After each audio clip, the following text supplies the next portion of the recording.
Так, что у нас тут запустилось? Да, запустилось. Все, запустилось. Привет, привет. Еще раз. Что, запустить эту площадку веселую, которой вечно не нравится эта программа. Ну, я имею в виду, что не любит, когда ее обсуждают. Мы можем попробовать. Рутуб я имею в виду.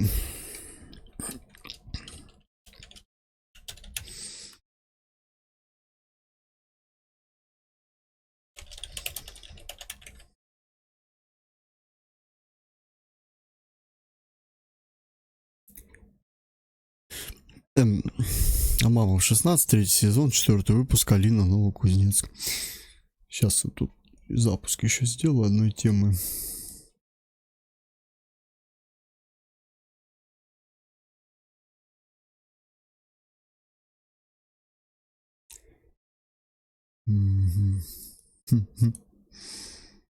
А вдруг?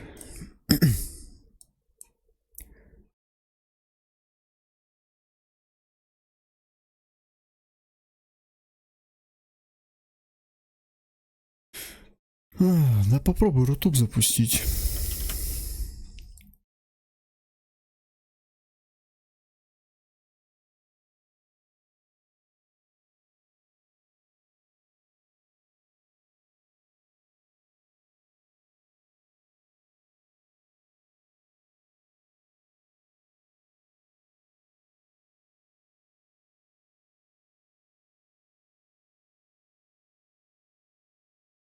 Нет. Не хочет.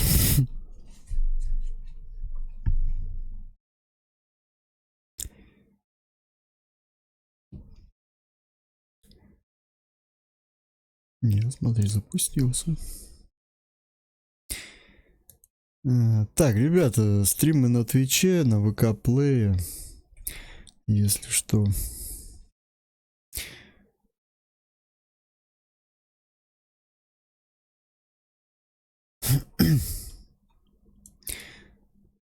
Как она правильно ссылка-то. Ну вот она, ну. Работает она, нет? Угу, блин, нет, не то, подожди, не так.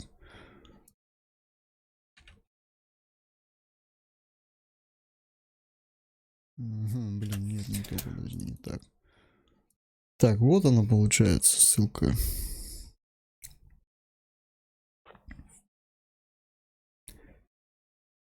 И вот эта ссылка. Это я на Рутуб сейчас сбросил ссылки, где работает у нас стрим прям. То есть он и там тоже идет. Так, на всякий случай сюда еще заброшу. Вдруг кто-нибудь захочет сюда пойти. Блин, а где он? Мы чат не делали, понял. Короче, Twitch. Вот. А на Твиче...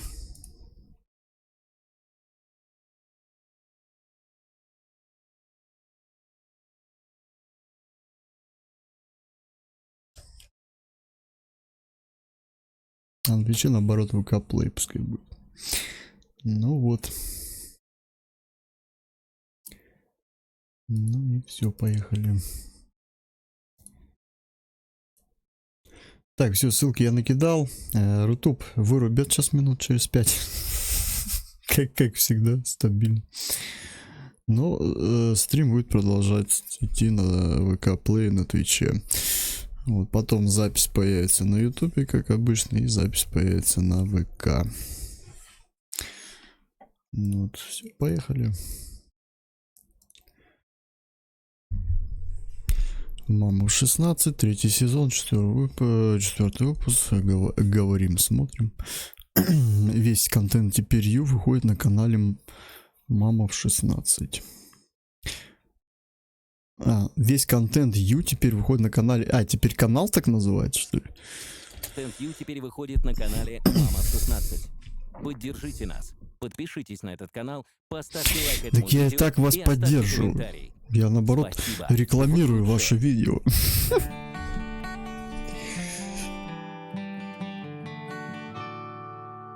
Маркетологи авиасейлс О, были настолько в так, шоке от да. выпуска, что ни одной шутки и не придумали. Рекомендуем лечь и взять подушку в руки. Орать или плакать в нее решайте сами. Сервис для покупки дешевых авиабилетов. Влюбленные, беззаботные, счастливые. Тебе 16 и кажется, все еще впереди. Но взрослая жизнь начнется раньше. Уникальные истории девочек-подростков из разных уголков страны. У каждой своя судьба и свой выбор. Стать мамой в 16. Решение, от которого зависит не одна жизнь.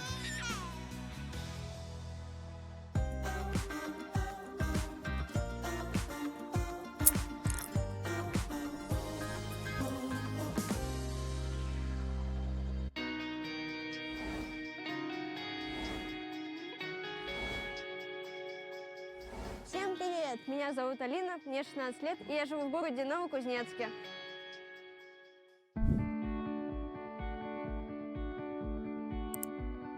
Мама в роддоме назвала меня Алиной, но когда мне исполнилось 14, папа без моего согласия изменил имя на мусульманское, и теперь по паспорту я Амина. Мне имя Амина вообще не нравится, то есть для меня оно максимально некрасивое, то есть для кого-то оно подходит, вот лично я считаю, что мне оно не подходит. Моего папу зовут Абдул Салимович, ему 48 лет. Он родился в маленьком селе в Таджикистане. В 18 Поэтому и прилетел дал на тебе заработки такой в вид. Новокузнецк. Познакомился с Это уже мамой вопрос и к маме. остался здесь. Он разнорабочий, получает до 80 тысяч в месяц. У отца суровый нрав, и последнее слово всегда за ним. Я могла бы сказать, что я терпела. Папа меня очень строго воспитывал. Всегда говорил то, что нужно убираться дома, стирать, никуда ходить нельзя, сидеть только дома. Кошмар какой! Я никогда этого не понимала. Как же так-то? Понимала Убираться, и жалела стирать меня это... мама. Нет. Ее зовут Юлия Юрьевна. Это Ей по-любому 47 лет. ужас. Она работает уборщицей в Издевательство. школе и техникуме. Зарабатывает 60 тысяч в месяц. Мы просто ругались с мужем. Мой муж запрещал ей краситься, короткие юбки не одевать. Блин, вот они удивляют, вот эти девушки, женщины, вот, которые строят, ну, как бы начинают отношения с людьми, допустим, с такими странами, как, ну, где мусульмане, в общем, да, ислам, вот это все. У них же там все строго с этим. Чего вы удивляетесь, ребята? А как вы хотели? Вы думали, что вы будете как с русским жить, что ли? Я свою дочь защищала.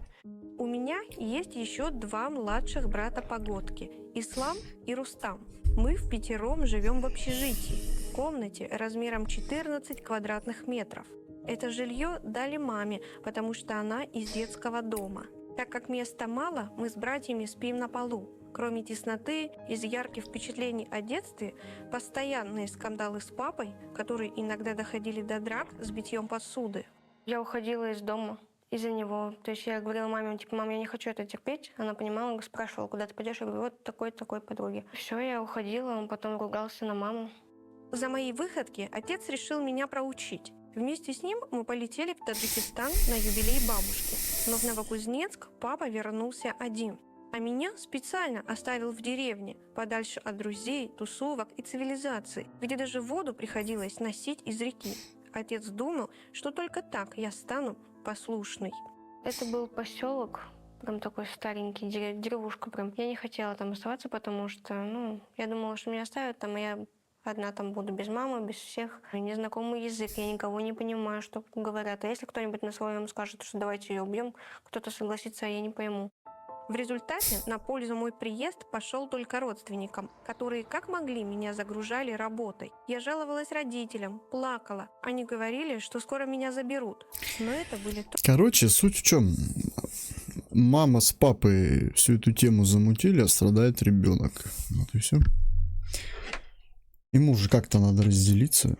Вот она, допустим, больше хочет быть в России. по российской всей теме, да, а вот папа не хочет, чтобы она была. Ну, пока до поры до времени. Я не знаю, конечно, там у них вот эти законы, все вот это их там правила, вот это все. Мне не интересно, я в России живу, как бы. Вот. Но вот когда вот эти смешанные, вот эти, получается, отношения, там, у них свои правила, здесь свои правила. Я не знаю, как они в браках живут, конечно, с русскими женщинами.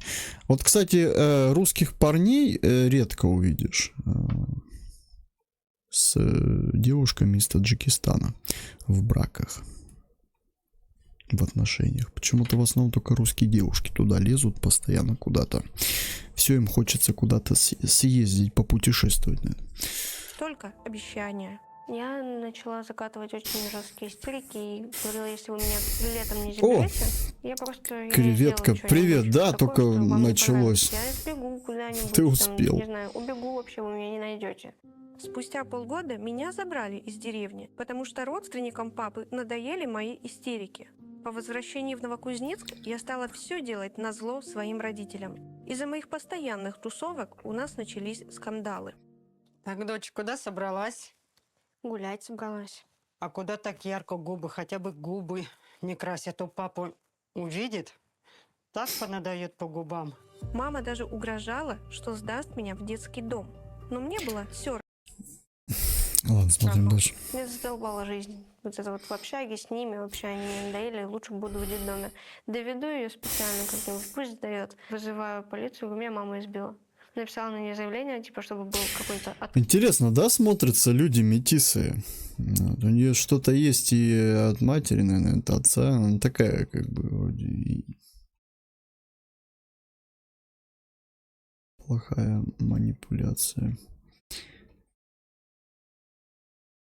Короче, она метиска, она русско-таджичка. А у нас же вот был недавно, мы выпуск смотрели, тоже таджик, только там молодая пара. А, ну да. Только там пара была, таджик и 16-летняя. Он, кстати, взрослый был, 25 ему было. А здесь, получается, у нее родители такие.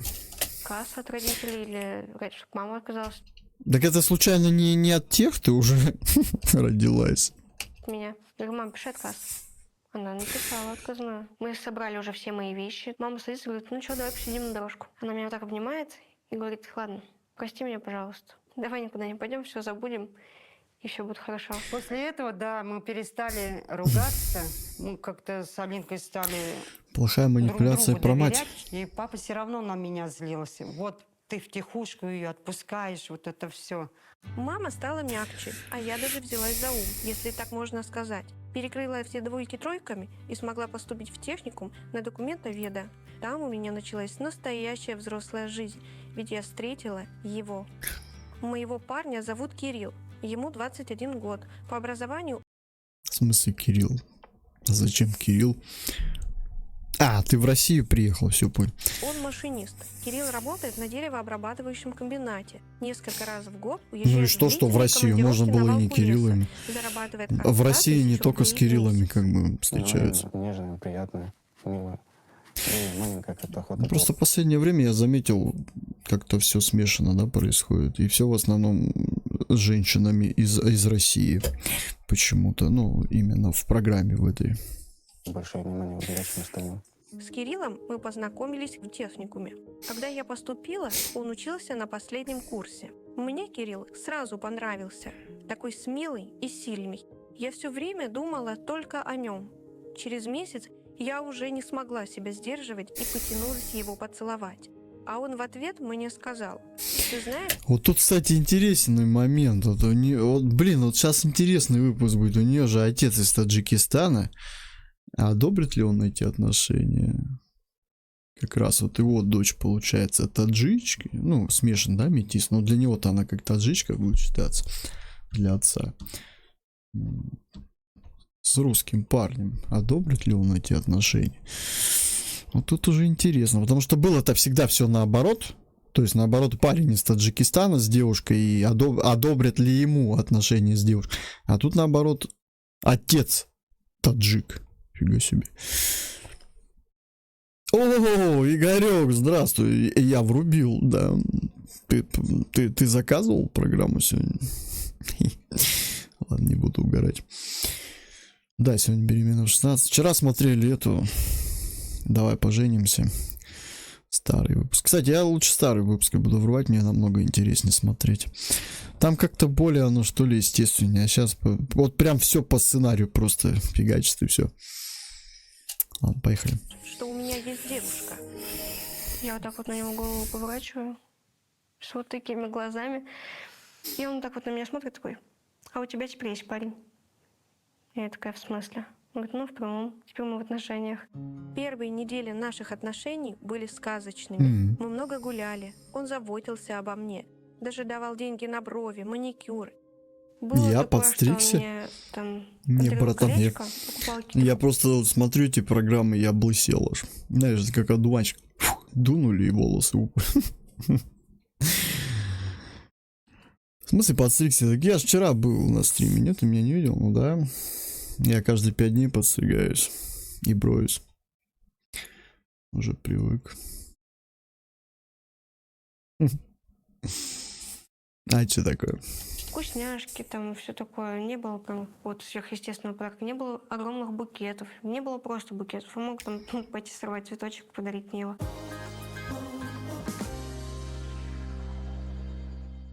Я вижу только Сашу, свое будущее. Я по-настоящему влюбилась. Ого, я беременна. А Саша знает об этом? То я думаю, что надо навестить. А это кто? Я звоню Саше. Это его жена. Я могу... Же, по-моему, я не по возрасту смотрю программу. Нам надо на вот это переходить. передать. Жена? В новом выпуске «Беременна по обману». А, Я вообще никогда не думала, что я буду любовницей. я Слушай, согласен, а все. мне прям интересно, что там за жена. Может, мы Пойдем. найдем её? Я ему звоню. Кстати, будет интересно потом посмотреть эту тему. Беременна по обману. Не хочет, короче, работать Тарков, да? Ну и нафиг он не нужен. Да, мы сегодня уже поиграли в Тарков, так что в маму в 16 запускай. Я создал, точнее, я создал, заходи. По поводу Александра, вы же видите, что я в положении. Ребят, работает Twitch, работает ВК Play. Сейчас мне Макс пишет на ВК Play, пацаны, он мне на Твиче пишет. Тебе программа решала точно зайдет. Что за решала? Ты мне еще пацанку сюда вклинь. Не, я что-нибудь такое простенькое. Да? Ну, у нас вообще с ним тоже пока еще семья. Как семья? Сейчас идет все про звук. Мы с ней уже не живем. Мне такое ощущение, кажется, что они вместе. Привет. Слушай, ну давай поговорим с тобой, а? «Беременна по обману». В четверг в 6 вечера. Премьера на YouTube. Мой парень вырос в неполной семье. Его маму зовут Ирина Петровна. Ей Вот 44 так вот, видишь? года. Отец Классно же. И забеременел. Забеременел. И забеременела. И на телевидение попала. Разве плохо, что ли? Ну, девчонки, задумайтесь. Канал-то ждет. ушел к другой женщине, когда Кириллу было 2. На 20-летие Блин. семья подарила ему квартиру. После этого мама уехала на заработки в Интриги я любитель делать. Ну, расследовать сам что-то, а не что мне там готовенькое преподносили. Но я посмотрю, что зарешало. Что-то знакомое. другой город. Сейчас из родственников в Новокузнецке у него осталась только тетя. А я, кстати, был в Новокузнецке, Ей да. 35 лет. Она работает в автосервисе и зарабатывает 120 тысяч рублей в месяц. Постоянные конфликты. Купили квартиру и отселили его, чтобы жил самостоятельно, раз не хочет жить по законам, по правилам, так скажем, семьи. И все их общение сошло на нет совсем. И я выступаю просто как нейтралитет. Чего у него с глазами? Болеет чем-то или пьет? Видно сразу. Между ними. Спустя 2 месяца наших отношений Кирилл познакомил меня с тетей и предложил жить у него. Я обрадовалась, потому что надоело ютиться в общежитии. Папа был категорически против. Я дождалась, когда он ушел на работу, собрала вещи и переехала. Подожди, что там проехало? Это не я ли там ехал? Подожди. Я обрадовалась, потому что надоело ютиться в общежитии. Папа был категорически против. Я дождалась, когда он ушел О, слушай, так это братишка ехал где-то там, спалился, прикинь. О, на суслике, пятерик, офигеть. К Новокузнец же мы обслуживаем наше РЦ. Это кто-то из пацанов наш. Блин, а чего вы так засняли? Номер бы показали, я бы ему сейчас отправил бы ссылку, сказал, нифига ты звезда, в маме в 16 снялся. На работу, собрала вещи и переехала к Кириллу. Изначально Кирилл мне говорил, что ты можешь носить все, что хочешь, можешь одевать все, что хочешь, Да. но главное, чтобы это было при мне. Все было так, как он говорил. Папа То есть увидит вообще, он привык, что я офигеет. слушаюсь. Ну, ревнует, можно сказать, собственник. Как бы она сама по себе красивая девочка, и как-то побоишься иной раз, что кто-то к ней придет, кто-то поможет, а вдруг она еще и не откажет. Как только я переехала к Кириллу, я узнала его с другой стороны. Он установил свои правила, запрещал тусоваться с подругами и не пускал гулять без него. Молодец, Кирюха! Правильно направление идешь. Не надо давать этих подруг, нахрен они не нужны. Они только все портят. Хотя сам мог сводить к друзьям и не появляться несколько дней. Мне, в принципе, не нравятся ее подруги, чисто Молодец. Вот уже правильный подход у пацана. из-за того, Не, то, без что шуток. они могут вот так вот взять и семью вести, привлечь Могут, очень много да. проблем и как-то за счет... Особенно вот если у них отношений нету ни хрена, они, ну, есть такие вот, они вроде а в итоге они просто, допустим, позавидуют и ей гадость будут какую-нибудь делать просто вашим отношениям, и все.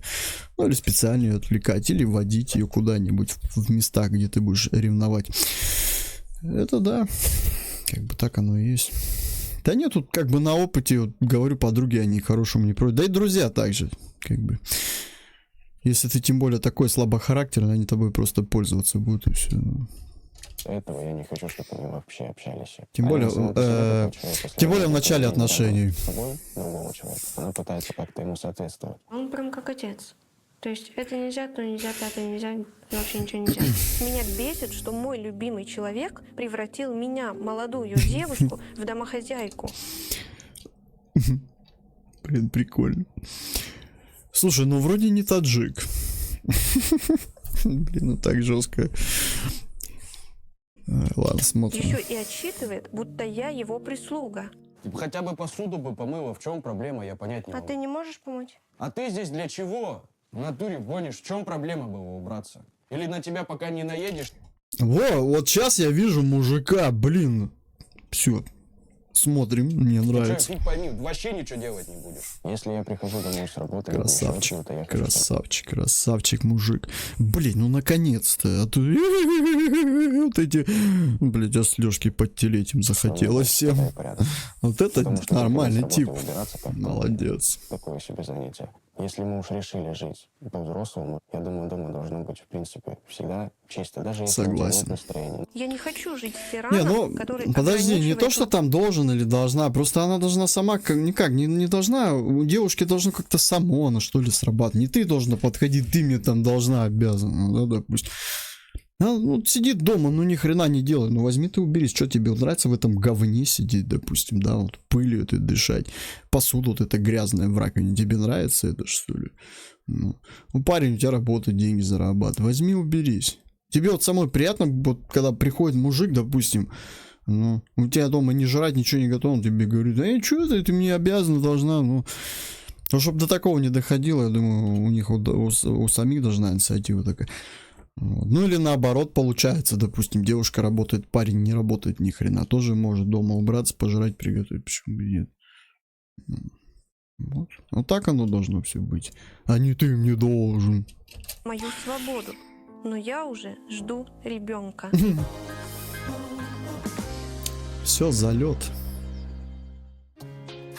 Он такой, я 48 год рождения. Я говорю, покажи паспорт свой. Да задолбали вы со своими рекламами уже. В смысле сбиваете? Зачем вы левых показывать? Мы только погружаемся в сюжет. Что это? Ну-ка, мотнись тут. Че это такое? Не, подожди, там где-то во. Это что, папик в 40, в 65? И хочу, чтобы сложились нормальные отношения. С Я кем? помогать, извините, я не буду. Статус не... Что это, блядь? Неравный брак. Новый сезон. О, блин, вот это надо стопудово обсудить. Первая близость с Кириллом у нас случилась, когда я переехала к нему. По поводу предохраняться с Алиной я даже не знаю. Мы как-то не задумывались по поводу этого. И без этого хорошо. Да и под рукой не было. Полгода мы делали это без защиты. Периодически у меня случалось... Вот люди сразу, видно, в Тарков не играли. Поиграли бы по-любому, приобрели бы себе защиту. Вот там всякие классы есть. Вот. Кстати, 6 класс сейчас тоже какой-то дрявый. Мне кажется, ты бы тоже бы залетела. сбой цикла. Я сегодня 2 раза, прикинь, в грудь выбили. 2 раза грудак убили в 6 классе. Вот как им предохраняться, вообще не понимаю. Ему 75, а ей 24. В смысле, ему 75? Хорошо сохранился. Она быстро повзрослела. Я понял, о чем ты имеешь в виду. Это что-то там неравный брак, да, программа? 75-24, это капец. Это я тебе говорю, он жил, он уже семьюся, а он уже дедушкой стал, а она только рождалась. Ее только зачали в это время. Не придавала этому значения, но последние 2 месяца мой организм ведет себя странно. Я стала больше есть и раздражаться от резких запахов, поэтому решила на всякий случай купить тест на беременность. Тест на будущую жизнь. 51 год разницы, ни хрена себе. Ну да. Ну да, 51. Это много. Макс, а я, кстати, Тарков сейчас не запускал. Я даже не знаю, будет ли он у меня работать, нет. Так что... Ты, пофиг. Я наигрался пока. Что-то. Я прихожу в торговый центр, делаю тест, и он показывает 2 полоски. Мне сейчас на душе очень радостно. Я хотела быть мамой в раннем возрасте, так как хочу, чтобы мой ребенок был со мной на одном уровне, чтобы у нас был отдельный свой вайб. С одной стороны, я счастлива стать молодой мамой. Однако меня пугает, возможно, реакция Кирилла. Вдруг он закроет... Интересное мышление. Не, ну с одной стороны правильно, но просто а как содержать-то надо же ребенка тоже. Он будет, конечно, с тобой на одном уровне, но его надо еще до этого уровня дорастить. Кирилл, раз уж он такой серьезно работает, я думаю, он ответственный будет, наверное, надеюсь. Ну и ладно, если не запустится, будем решать. Что решать? Будем маму в 16 смотреть. Зачем тебе этот Тарков? Негатив, вот этот крики, эти маты. Любовь. Закроет меня дома или вообще выгонит. Но молчать я тоже не могу. Я беременна. Ты серьезно сейчас? Да. Может, ты фломастером подрисовала? Нет, похоже. Блин, почему пацаны всегда так реагируют? Они реально не верят девчонкам никогда, что она может, естественно, забеременеть. То ребенок не от нее, то фломастером подрисовала, то еще какую-то фигню. Фломастер? Меня трясет немножко, подожди. Что будем делать? Ну, это вопрос глупый, я могу сказать. Тут понятно, что мы будем делать. Ну, а папа? Ну, с папой тоже разберемся. Ну, взрослые люди, я думаю, поймет. Я не маленький же. У меня к тебе есть такое некое предложение, чтобы как-то смягчить эту всю ситуацию. Давай заново переспим и сделаем так, чтобы это... Как будто это вернем все обратно. А можно так, не? Может, свадьбу сыграем? Ты думаешь, что мне как-то облегчит что-то? Ну да, почему нет? Все нормально будет, мы справимся. Свадьбу сыграем, обо всем. Молодец. Вот прям... Вот на данный момент пока не с чего, даже не за что зацепиться, чтобы даже вот поржать вот просто над ним. Молодец, парень. Скажем, я думаю, все поймут, и все будет нормально. Я рад. Да, будет очень много слухов, будет очень много негатива в нашу сторону, но как бы, я думаю, мы уже сами решим. То есть ребенок в отношениях — это же очень большой плюс, очень большая радость. Мы с Кириллом договорились, что сегодня пойдем к моим родителям сообщить о беременности. Когда я проснулась, его не было дома. Трубки он не берет. Раз Кирилл струсил, я Все, уехал Кирилл. Молодец, парень. Он пока ей зубы заговаривал, он там в кармане билетики уже перетусовал. Куда бы поехать-то? Да не, ну, может, нормально все, что не надо паники, мы не в Титанике. иду к маме одна. У меня есть небольшой подарочек для тебя. Давай сюрприз. Не, тебе надо было папу удивить. Мне кажется, он бы обрадовался. В Таджикистан к нему приехать туда в гости и всем сказать радостную новость такую. Там, подождите, как бы правильно оно звучало? Любимые родственники, я беременна! Заглядываю в карман. Заглядывать. Прям заглядывать. Ого, и что ты на это скажешь? Ну, я беременна. Я рада, я довольна, что ты беременна, но папа будет очень-очень злиться на тебя, очень обидеться. Ты же знаешь, какой у нас папа строгий. Ну, принять придется. А как с учебой? Ну, я, если честно, пока еще не думала. Но я думаю, можно как бы академ взять. Ничего страшного. Я считаю, что это все нормально. В 16 лет можно рожать. Родят и идут учатся. Также им... Блин. Ну, хрен его знает. Моя родит, потом пойдет учиться. Все будет хорошо. Кому как, короче, для каждой семьи по-разному. Кому-то лучше, кому-то хуже. Вот. Все зависит от того, как изначально семья, вот, в каком она состоянии. Вот. Если, допустим, есть кому работать, есть там кому с ребенком побыть, чтобы могли люди, допустим, выучиться, те, кто создают семью, так сказать, новую. А бывает, вот мы смотрели, да, предыдущие выпуски, там вообще неблагоприятность везде. Какие там, блин, семьи, вы что? Они там своих-то детей поднять не могут нормально, а еще у этих детей дети.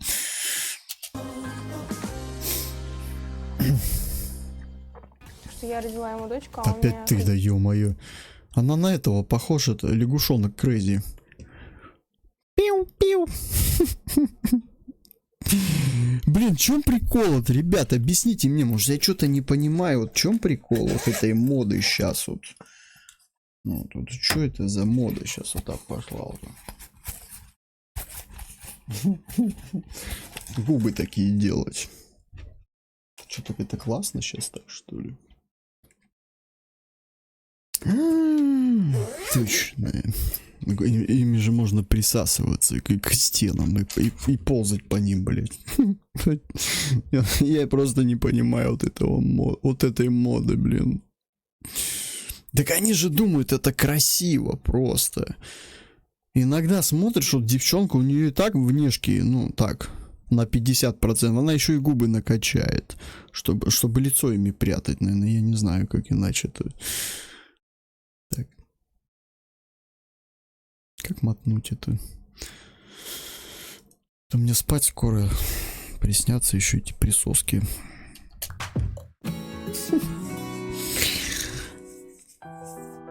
Кирилл все реже появляется дома. Все его обещания оказались пустыми словами. Говорить с моим отцом не торопится, а про свадьбу вообще молчит. Интересно, у него хватило смелости хотя бы своим родственникам рассказать о моей беременности? Не густо. Настолько мало зарабатывает или сильно много тратите? Зарабатывают в среднем нормально. А ты учишься? Да, Работаешь? учусь. Пока что. Скоро буду. Слушай, ну... Я, правда, буду минус. Не, ну что, естественно, то не безобразно. Девчонка нормально выглядит, кстати. Я не знаю, если Кирилл реально какую-то хрень сейчас сделает, уйдет или что-то, он балбес просто. Брать академ. По какому поводу? Я беременна. Что? Беременна. Девочка, на квартиру позарилась? Хоть какой-никакой маленький уголок, но свой. Нет. Я вообще в шоке с того, как реагирует его тетя. Просто прийти, сказать, что я Повелась на его квартиру, но получился ребенок, и получился ребенок. Что теперь сделаешь? Зачем мне говорить о том, какая я и на что я ведусь? Я не понимаю, почему Кирилл даже своей тете струсил все рассказать. Евгения Сергеевна хотела его дождаться и поговорить, но к вечеру он так и не появился. У врача была на скрининге какая неделя. Много вопросов, ответов ни одного чуть не Может, с ним что... Ну, может, он с пацанами начал там отмечать и загулял. Чего уж прям сразу браковать-то его. Странная реакция, конечно. Да это уже сюжетка, наверное, какая-то пошла. Просто пацан вроде так-то серьезно все так мысли, да, там говорит, и тут бац, какую-то глупость делает. Ладно, смотрим дальше. Я не была еще пока. А неделя какая? Я посчитала приблизительно, 12-я, может. 12-я неделя, и ты не была на скрининге? Ну, я запишусь в ближайшее время тогда. Нет, не ближайшее время, дорогуша. А завтра же с утра ты звонишь и Я теперь понял, в кого он такой. записываешься. Я на УЗИ не пошла. Думаю, подожду, попозже схожу. Плюс к этому у меня был токсикоз, мне было, опять же, от всего тошно. То есть в автобусах, в такси, в машинах мне от всего тошнило. Я послушала тетю и записалась на следующий день на УЗИ. Я наивно надеялась, что Кирилл пойдет со мной. Но вместо этого он отчитал меня за то, что я рассказала Евгении Сергеевне о своем положении. Вспылил и, недовольный, снова куда-то ушел. Вовремя пришла, потому что уже срок большой, еще бы вот прямо 1-2 дня, и уже на первый скрининг бы не успела. Уже срок беременности 13 недель, 1 день. То есть ребенок уже большой, чуть-чуть бы помедлила, и уже не успели бы сделать нужные измерения. Ну а так вот все хорошо, то есть все маркеры ультразвуковые в норме. Мне сразу провели первый скрининг. Никаких патологий не обнаружили. Я счастлива. Действительно, безответственно с моей стороны было то, что я не записала сразу на скрининг, показали, на первый волосатые. УЗИ, не подтвердила беременность. Мы уже Ну, привыкли что было, то смотреть на было. него. Как это так? У меня сильный токсикоз. Становится тяжело заниматься даже простыми домашними делами. Я надеялась, что ребенок укрепит наши отношения, и Кирилл начнет помогать. Кирилл, ты можешь белье развешать? Давай чуть позже, я занят. О, Кирилл Тебя здесь. вечно чуть позже. Ты можешь хотя бы раз сделать что-нибудь, когда я прошу сразу? Если я тебе в данный момент сказал, что я занят, у тебя в чем проблема? Недомогание какое-то началось или что? Может, хотя бы картошку почистишь? Я ж тебе вроде русским языком уже все сказал. Что непонятного? Я думаю, должно быть какое-то равноправие. Ты, допустим, развешиваешь тоже белье, а я чищу картошку. Я тебе непонятно сказал или что? Я тебе сказал, я занят в данный момент. Что тебе в данный момент нужно от меня? Ничего. А смысл ты начинаешь свои истерики какие-то проявлять? Ну, потому что ты никогда... Возьми, просто тоже пойди, чем займись своим делом. Подожди, пока он освободится. Потом вместе пойдете делать что-нибудь и все. Может, он реально занят. Да, не можешь ничем помочь. Ты для чего тут, объясни мне? Мозги А выноси? ты для чего? Нет, я понять не Возьми могу. У сушилку, тебя что развешай белье, началось? я тебя У тебя что нормально началось? изначально попросила. Мне вот вообще ровно, что ты попросила. Тебе русским языком было сказано изначально, что в данный момент я не могу. А лежать на диване ты можешь. Да, могу, потому что в данный момент я тебе сказал, то, что я общаюсь с человеком, я занят. Тут уже интересно.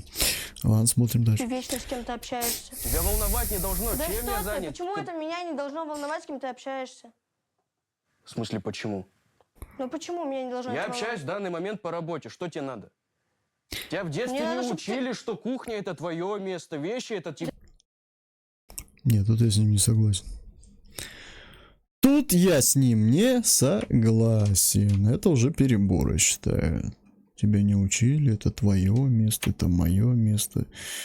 Что это за мышление такое? Она что, собака, что ли? Место. Нет, так нельзя делать. Да Тебе с надо чего это развешивать. С чего моё? ради я Должны должен все делать подхватиться всё и все это одинаково. сделать?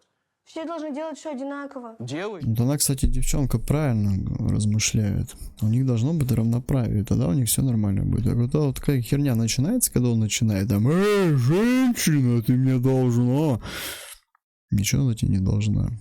Так же, как и ты. Сама сможешь? Спасибо. Угу. Ко мне зачем обращаться за этим? Для того, чтобы ты развешал вещи. Возьми да развешай, в чем проблема? А ты мне для чего тогда нужен? Ты сушилку взяла, вещи видишь где? Вот это тоже, вот ты мне для чего нужен, вот это, нет, это неправильно, мне кажется, как-то по-другому выражать. Он, конечно, начинает сразу злиться, по-другому надо как-то, мне кажется, в этой ситуации отвечать. Но он не прав, на данный момент он не прав. Взяла, развешивала, в чем проблема? Без Ты лишних тогда для вопросов, чего без нужен, лишних слов. говорю? Давай ротик ты свой прикроешь и не будешь ко мне лезть, ладно? Тебе сказали уже, что все. Тигран, развешай белье. Все. Ты что, вообще что ли, или что? Тебе заняться нечем? Белье развешай. Я сейчас этот телефон тебе в 5-ю точку засуну, если ты не прекратишь свои какое-то недомогание, свое детское поведение какое-то Тут беспонтовое. уже это Я говорю, угомонись. боик И не надо ко начинается. мне лезть вообще, ладно? Нет. Хотя бы промежуток Тебе час. развешай белье, Вот тебе это сложно? вот, я говорю, собери. Вот, чемодан знаешь где? И давай отсюда. Тебе от меня что надо? Ну, ты хотя бы, я не знаю, иди поучись, как бросать надо. Угу. В жизни не научилась ничего, здесь хотя бы поучись. Вон, вещи иди развешивай лучше, чем страдать будешь. А то я смотрю, ты привыкла просто тупо на 5-й точке на своей сидеть и ничем не заметно, как заниматься. я Раз в привыкла. неделю Ты на убралась себя и ходишь, себя в посмотри грудь для начала. бьешь. Вообще не можешь даже помочь, вообще элементарно. Да, не могу. Я не знаю, как разбираться. Что, помоги мне хотя бы с этим. Что, ты не понимаешь или что? Ну в смысле, ну подожди, я теперь понимаю, почему он такой накалистый, кстати. Потому что она не часто этим занимается. То есть она вот сейчас именно перед камерой такое захотела сделать. Она даже сушилку не знает, как раскладывать. Я думаю, если бы она бы часто бы этим занималась, она бы сейчас сушилку бы разложила в 2 счета, да? Ну, тогда я... Ну, блин, но все равно как-то грубовато, мне кажется. Как-то по-другому, что ли. Ладно. Не понимаю. Возьми да раздвинь, вон, видишь ножки специальные? Или ты Оно в глаза тяжело долбишься, я не раздвигается. понимаю. Тебе сложно помочь или Да, что? сложно. Ну что ты? Вопросы остались ко мне какие-то? Остались. Удиви. Ну, ты да вообще в отношениях находимся, ты даже помочь ничем не можешь. Если тебя что-то не устраивает, мы можем разойтись. А ты думаешь, я держусь за тебя или за эти отношения? Слава богу, разойдемся, лучше, я думаю, будет, да? Базару нет. От этого, мне кажется, будут все счастливы. И ты, и я, и все остальные.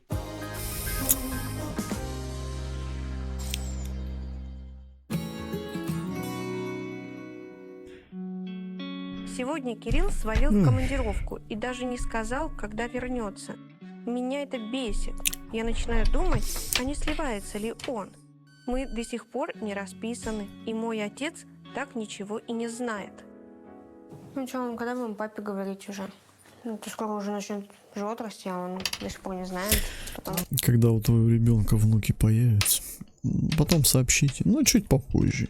Давай, не переживай. Давай я скажу папе, что у тебя будет маленький малыш. Прикинь, не сказали ничего потом, ну уже там несколько десятков лет спустя. Папа, я тебя поздравляю, ты стал прадедушкой. Если он на тебя наругается, скажет, что вот не уследила, все дела. Ты же, дочь, знаешь, он всегда кричит, он всегда орет, а потом перестает. Все будет хорошо, не переживай. Ну, просто я боюсь, что он на тебя сильно ругаться будет. Попсихует и перестанет. Только тогда давай, когда я домой уйду, без меня. Я боюсь. Ладненько, давай, без тебя.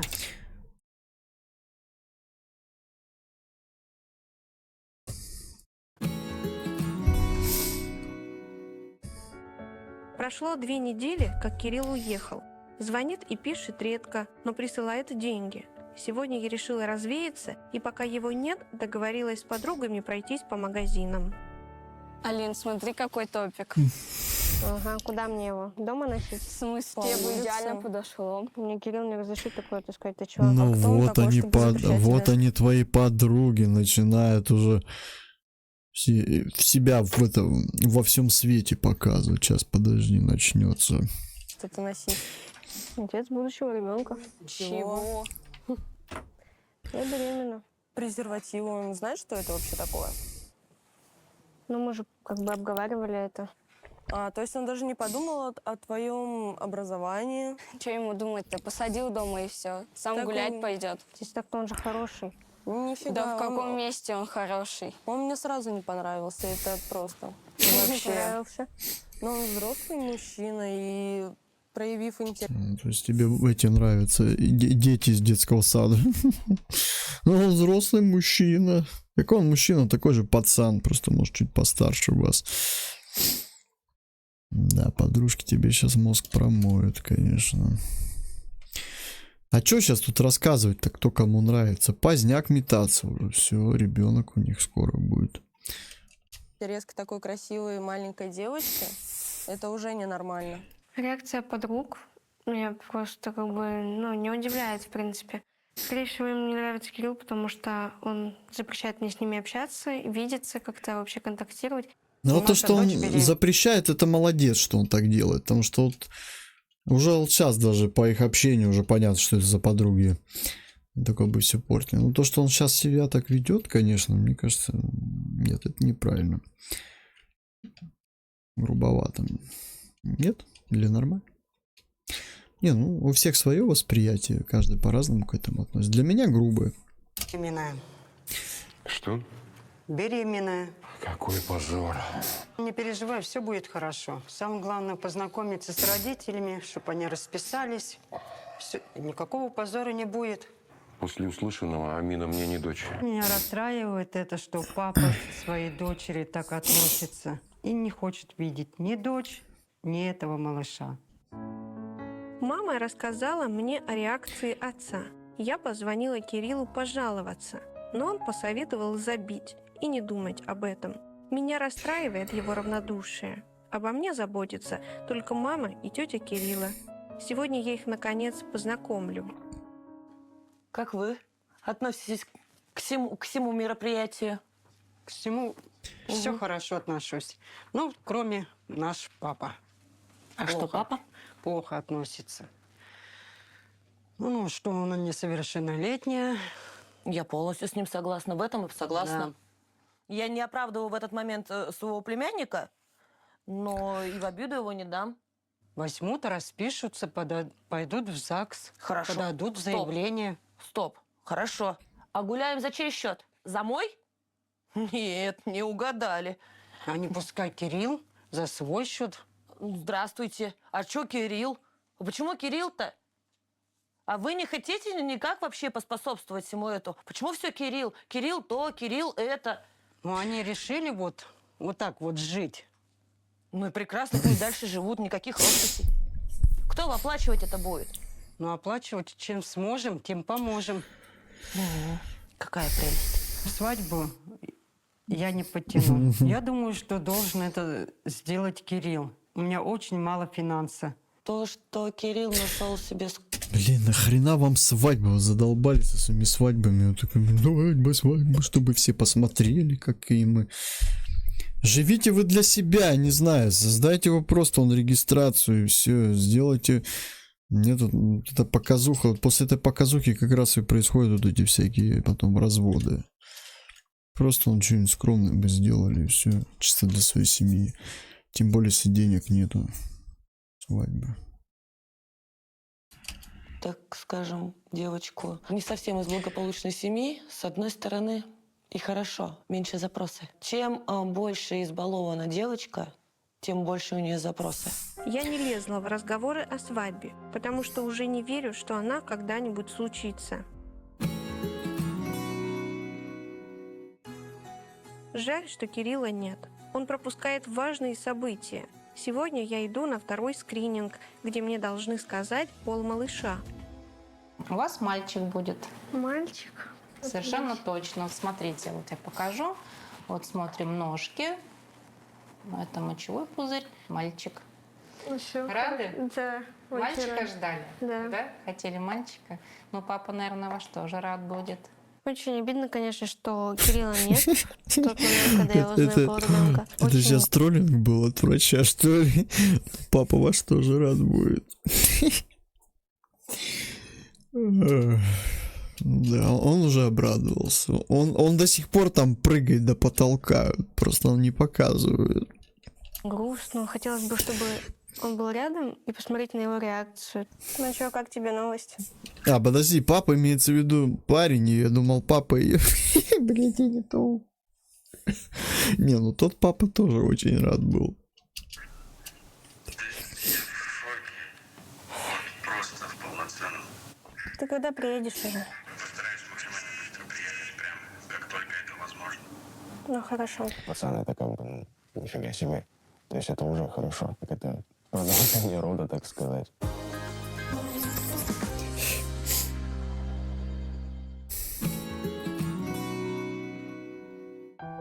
Тетя продолжает за мной приглядывать. Точнее, проверять. А где опять Кирилл? Когда приезжает? Что за беспорядок? У меня живот болит, и не успела пока что убрать. Живот болит? Да. Живот болит в больницу. А беременность не болезнь. Что запустила? Не убираешься, ничего. Это что? Это ты то, что ешь? Да я собиралась готовить вообще-то. Из этого? Хотела сварить сосиски. Как себя чувствуешь в общем? Ну, нормально. Ходила в больницу, сказали, что будет мальчик. Это хорошо. Мальчик, это хорошо, всегда хорошо. Ну, с этим поздравляю. Но квартиру ты запустила. Это не освобождает тебя от ответственности. Раз вы решили играть во взрослую жизнь, ведите себя как взрослые. Порядок нужно соблюдать. Ну, я убиралась. Когда? На днях. На днях. Беременность не болезнь. Я в свою беременность, в 2 беременности, делала абсолютно все. Ну, это вы. Люди разные, у всех разные Ты организмы. не огрызайся со мной. Я не огрызаюсь.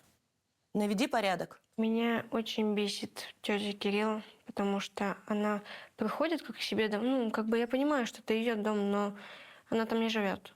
То есть, если мы там живем, значит, мы как бы устанавливаем свои правила и живем по ним. Вламывается, можно сказать, почему тут не убрано, там не приготовлено, это не сделано. Ну, кто так делает вообще? Я периодически хожу к Кириллу с проверкой. Наверное, застать, пока Кирилла нету. Может быть, кого-то приводит.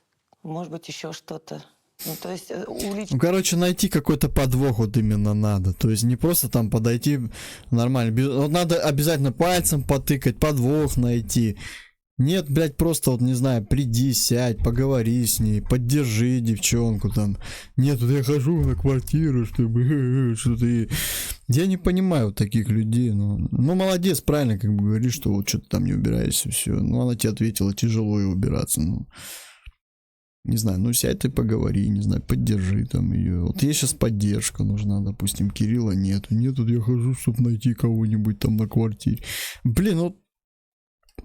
Учить в неверности, наверное, и показать своему племяннику, что вот смотри, какая она. Капец, да? Вот вы теперь, вот сами видите, вот что за люди, да? Мне, чтобы наоборот как-то сделать, сплотить, сделать, чтобы все нормально у них было. Хорошо, она ходит, подсирает только, ну, тетя Мути. Кирилл наконец-то приехал из командировки. Как бы я ни злилась на него, за месяц я сильно по нему соскучилась. Мне приятно, что он сразу же повел меня в магазин и сказал: выбирай, что хочешь. Я просто вот что хочу сказать. В этом возрасте молодежь зависит от родителей. А у родителей периодически все по настроению. Как они захотят, так и будет. Будешь под них плясать постоянно. Просто хорошо бы, если бы они бы сами бы самостоятельно не зависели бы от родителей. Взяли бы где-то, сняли квартиру бы, сами бы зарабатывали деньги. Допустим, тот же Кирилл, да, он мог бы заработать. У них была бы жизнь совсем по-другому. Откинули бы вот этих подруг, друзей, вот эту всякую вот эту свадебную показуху, вот эту всю. Просто бы сделали какую-нибудь скромную регистрацию нормальную, стали бы жить вдвоем, и все бы у них было, все бы было бы у них классно. Не, ну красивенько, но не на сейчас. Смотри, вот. Хорошо. Ну, если, конечно, Кирилл этого хочет, я же не знаю. Типа когда? Она вроде хочет, да. Ну, понятно, она пока с линцой, девчонка. Ну, она молодая, еще маленькая, как бы ее тоже понять можно. Может, потом попозже будет трудолюбивая. Кто его знает. Я просто пока Кирилла понять не могу. Что-то он как будто это передумал уже, все. Угу. красивенький комплект. Все, ну, значит, его возьмем туда. Я рада, что Кирилл вернулся. Теперь мы много времени будем проводить вместе. Это, я сейчас по делам отъеду ненадолго. Если что, не теряй, может, часа через 2 часа. Уже проводите. Каким делом? Ну, мне надо съездить потом. Ну, по каким? Ну, мне надо к ребятам съездить. Ну, я с тобой хочу. Нет, со мной ездить никуда не надо, так как я по делам поехал, и ты там, ну, просто лишнее будешь, я тебе так скажу. Я тебе говорю, я с тобой поеду. Мне что, мне Нет, 2 я минуты тебе сказал, собраться. не надо со мной никуда ехать, что непонятного. Я тебе говорю, я с я еду тобой по поеду, делам. мне все равно. У меня нету времени вот это ждать, не ждать. Я тебе говорю, 2 я минуты поехал. мне кофту и штаны одеть. Все, давай. А ты к кому поехал-то? Какая разница, кому я поехал? Я тебе сказал, мне надо съездить просто к ребятам в гости, вот и все. Ну, откуда мне знать, может, ты сейчас к бабе какой-нибудь поедешь? Все, угомонись, я тебе сказал. Даже если он поедет к ней, он тебе все равно об этом не скажет. Ну, это чьи проблемы? Ты твои или тоже мои? проблемы, Ну, потому я что... не считаю это проблемой. Я тебе сказал, я по делам. Все, давай. Без этого гемора. Вот серьезно. Я тебе говорю, подожди меня. Наиграться с дому.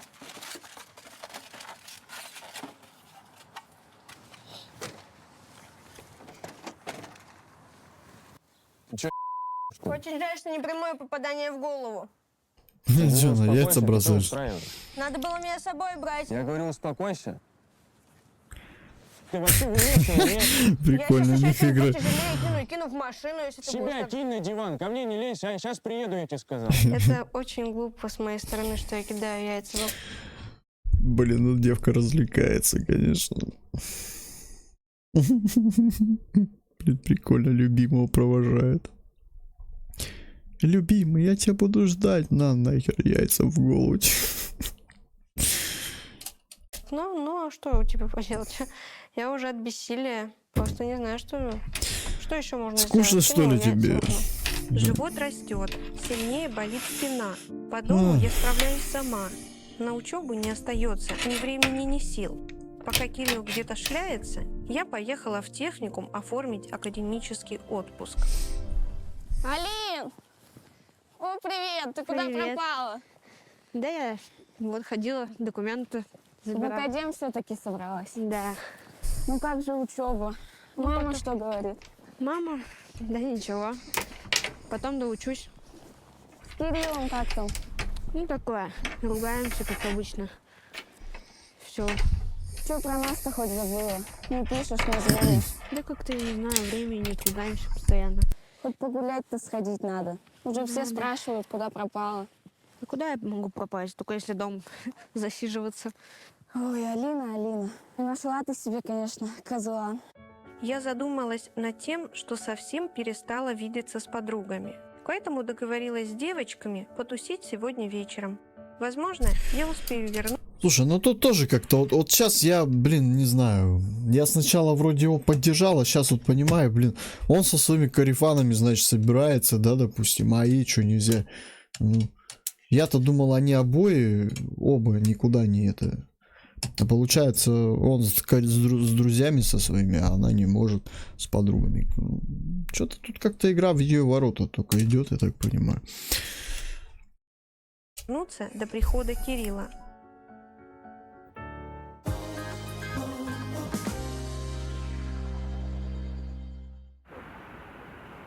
Ты куда собираешься? С девчонками посидеть. В чем проблема была хотя бы позвонить или написать мне и спросить, типа, ну, можно или нет? Мистер, разрешите мне подышать воздухом? Пойдем вместе. Так, ну ты позвонила? Ты спросила? всегда так говоришь. Нет, ты позвонила, спросила? Нет, вроде бы. А в чем проблема была это сделать? Да потому что я знала, какой будет ответ. С какого перепугу и куда вы собрались? Просто к ним посидеть, чай попить. К ним посидеть, чай попить? Да. А поподробнее можно как-то узнать, и куда ты так собираешься? Хочу выйти, развеяться, хотя бы раз побыть красивой за всю беременность. А это типа обозначает, надо кудри наводить, да, краситься, я смотрю. Ну, почему бы и нет? Нет, что-то мне это вообще не нравится. Ты вот в этом собираешься идти? Ну да. Тебя ничего не смущает здесь? Нет, а что такого? Она же не открытая, не просвечивает. Тебя вообще ничего не смущает?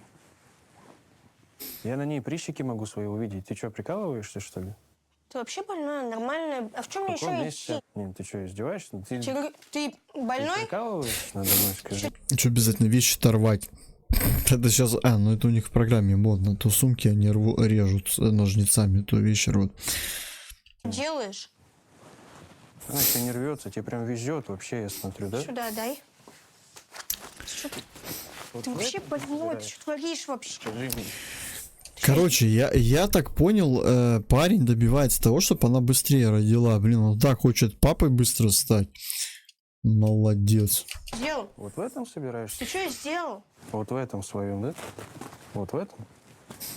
На, одевай, что ты? Ты куда собираешься творишь? или Ты что? чё? Ты что, гонишь, что ли? Я говорю, иди свою прижми, пожалуйста, будь так добра. Свою посади и не выпендривайся. Ты куда собираешься? чего Я мне у тебя это порвал? спрашиваю. Захотелось так. Ты будешь мне новую брать? Серьезно, что ли? Серьезно. Что тебе еще взять? Побольше вещей подобных. Короче, мне ясно, все, давай, отдыхай. Реально, как себя ведешь, вот честное слово. Ты- Я в шоке с тебя просто. Мне вот интересно просто, куда он сам ездит, вот, допустим. Вот он на нее возмущается, да, а сам куда? По делам, что ли, или что? Почему она не может тоже вот время провести там? Ну, иногда-то можно. Но если ты, блядь, он с ней сам не гуляет, значит, что, она должна дома сидеть, как в рабстве? Нет, по мне так это дичь какая-то. Нет, я его уже не поддерживаю. Еще и закрыл на замок. Честно сказать, Не, чувак, с такими... С тобой она так долго не сможет быть. Не будет у вас счастья такого. Так нельзя. Легкодоступные девочки, с которыми вот неохота было бы, чтобы они общались. Да у нее, в принципе, вся компания такая. Лет мало, мозгов нету. И как-то пытаешься забрать ее оттуда и не подпускать к ней больше, чтобы... Так вот ее забирать-то надо по-другому. С тобой надо, чтобы она время проводила, блин. Гулять с ней, не знаю, что-то. Дома с ней фильмы смотреть или что, а не закрывать ее в клетке. Эксперты. Не было никаких проблем, либо еще чего-то, либо. И приходится прибегать к таким мерам, так сказать, нехорошим, выгонять, Да. рвать или ругаться. Я чувствую, что я опять попала в этот же капкан. Что вот с отцом, что с Кириллом, они идентичные просто. Да не говори, как будто он таджик. А ты обычно русский, я не знаю, просто, ну... Как вот это понять? Ну, я не знаю, как в Таджикистане с этим вообще относятся так. Ну, нет, вообще, по идее, у них это считается, наверное, ненормально, когда девчонка беременеет, да? Да, блин, я не знаю, короче. Не, ну если... Какая разница, нормально, ненормально? Ты с русской связал отношения, все. Будь добр совмещать, так сказать, свои обычаи с русскими обычаи, так. Ну, ничего не нравится, он тогда связывает с таджичками отношения, ну. По сути, да? Правильно же говорю? Она метиска, она может быть... Вот захочет русской будет, допустим, захочет таджичкой будет. Вот она хочет русской быть. Что один такой, что другой такой. Кирилл меня запер и забрал мои ключи. Это уже перебор. Я позвонила подругам, и они ко мне приехали, чтобы помочь выбраться. Я тут. Пробовала ее открыть? Я ее уже не раз открывала. Нифига у них замок. Слушай, по-моему, здесь реально она не раз ее уже открывала. Блин, не знаю, что из этого выйдет. У них, конечно, отношения. Так, ну, вначале оно показалось все так классно, но как бы он вроде такой ответственный, все. А сейчас какая-то ерунда начинается, как будто она реально, блин, в заложники попала. Да я вижу. Он просто закрыл и ушел. Ты пыталась ее открыть, ты выбивай ее как-нибудь. Вообще ни в какую. Будешь закрытая сидеть, что ли?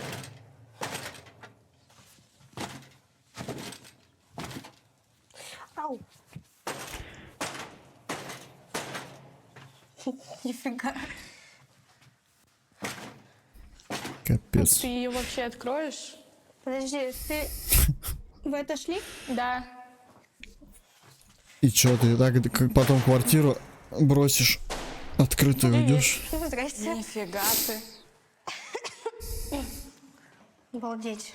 Замку вообще. Что с ней вообще? Ага, конечно. И вот эта вся ситуация, соседи бы не услышали, ну. Сейчас там бы такая кипиш был бы по коридоре по-любому. Каким образом ты ее выбивала? Сходите. А он куда ушел вообще? Без понятия. Почему тебя закрыл? Потому что я собралась к вам в своей блузке, получается, в белой. Единственная, которая на меня налазила, еще и, ну, как бы такая нарядная. Вот что он с блузкой сделал. Он вообще неадекватный. Ты как с ним живешь? Объясни, пожалуйста, мне. Ты вот это терпишь на постоянной основе? Он тебя сколько раз уже так закрывает? Ну, семья. Ты считаешь это нормально? Нет, конечно. Семья? Просто Ты называешь это семьей? это И что мы делать будем? Собирайся. Пошли. Надевай что-нибудь другое. у меня все, вот то, что более-менее, он порвал. Ищи, надевай что-нибудь. Собирайся. Здравствуйте, Пойдем девчонки. Сейчас четверничок будет. Здорово, а вы что здесь забыли? За подругой Ты пришла. вообще как дверь открыла? Обычно. За кем ты пришла? За подругой. Ты зачем мою дому закрываешь? Живи ты, мозга мне не выноси, я тебе серьезно говорю. Собирайся, давай ты на нее отсядь. Рот наезжаешь-то? закрой, я тебе сказал. Чё С ты тобой вообще диалога нормально? не было.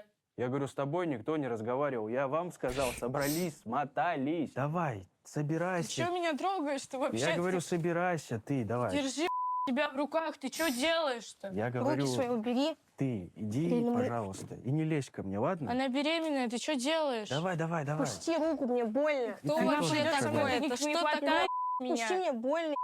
Твоя сумка. Давай, давай, давай. Сильно. Так, Ты забывай. правда Вашу неадекватный. обувь.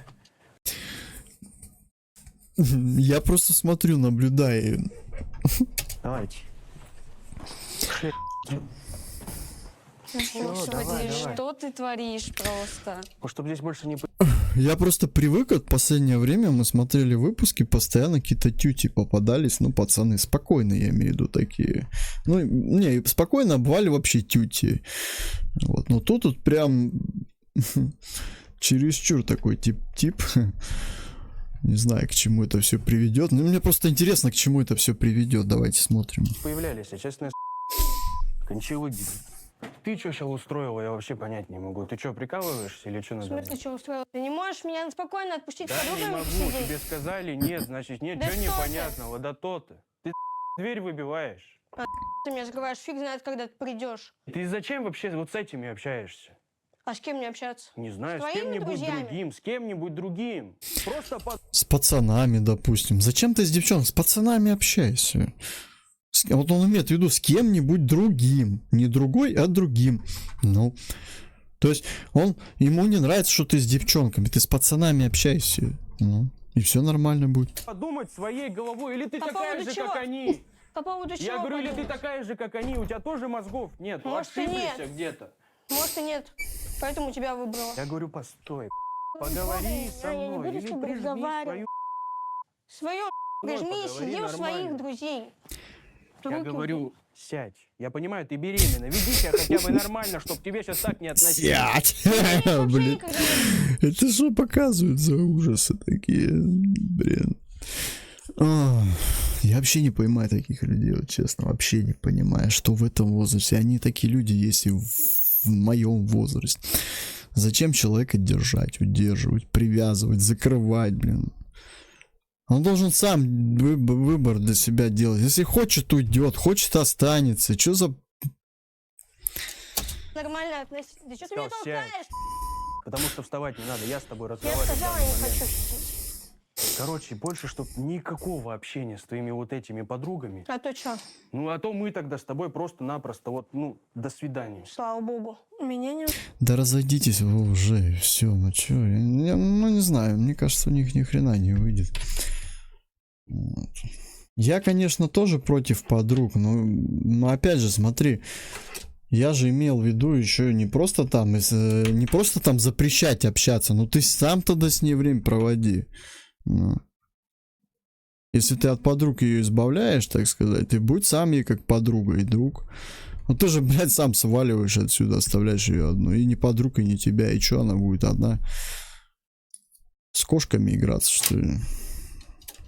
Не устраивает, что Кирилл меня запрещает даже общаться с девчонками. Я хочу общаться просто. Просто общаться, ничего более. Он даже против этого. Я не понимаю, почему я не могу просто увидеться, погулять, там, посидеть в кафе, может быть, или посидеть даже у нас дома. Потому что он боится, что они будут его обсуждать. Значит, у него есть что такое. Значит, он боится, что с ним что-то не так. Всё. Ну, недолюбливает его подруги, он это чувствует. Но...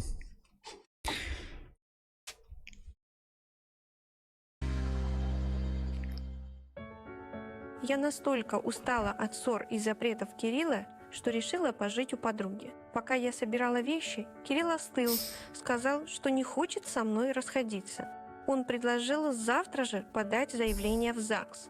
И я согласилась. Ведь если я стану официальной женой, я не позволю ему пропадать непонятно где. И он будет обязан... И он будет тебя лучше закрывать дома.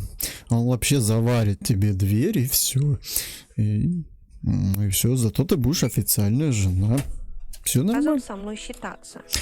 Не, слушай, он, наверное, поставит такую же дверь, вот как мы обсуждали в Таркове, с резерва бункерскую вот эту, и жалюзи такие зафигачит. Не, почему бы и нет? Совет да любовь. Думаю, что наш брак как-то повлияет на наши отношения между друг другом. Слушай, мне вот здесь, кстати, вот прям глубокий смысл в слове брак. Вот именно, есть брак, это значит там...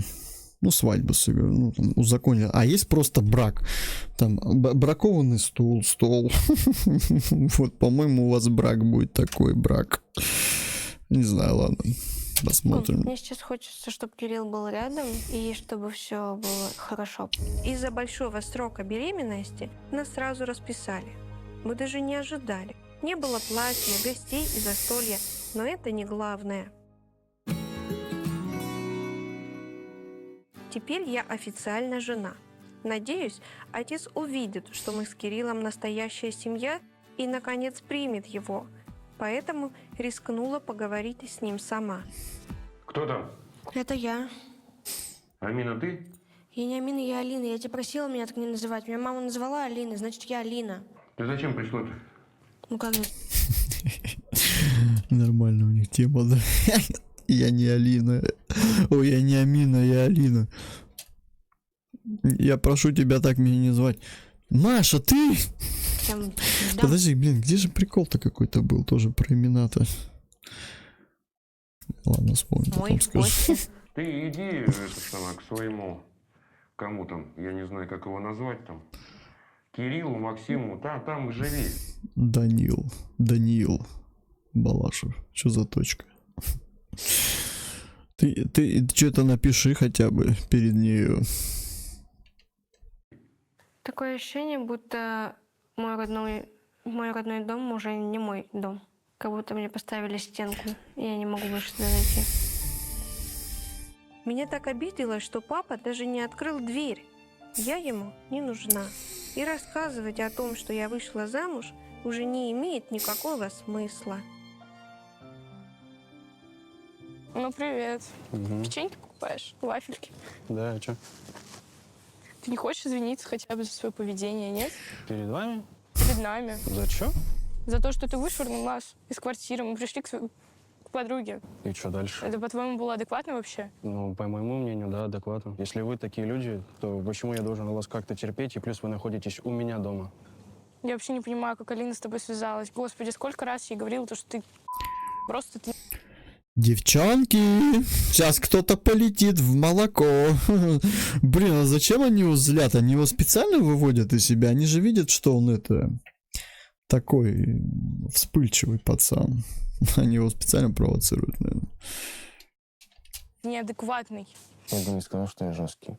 Просто есть контингент людей, с которыми она общается, которые мне не нравятся. И постоянно на протяжении всех наших отношений я пытаюсь как-то ограничить.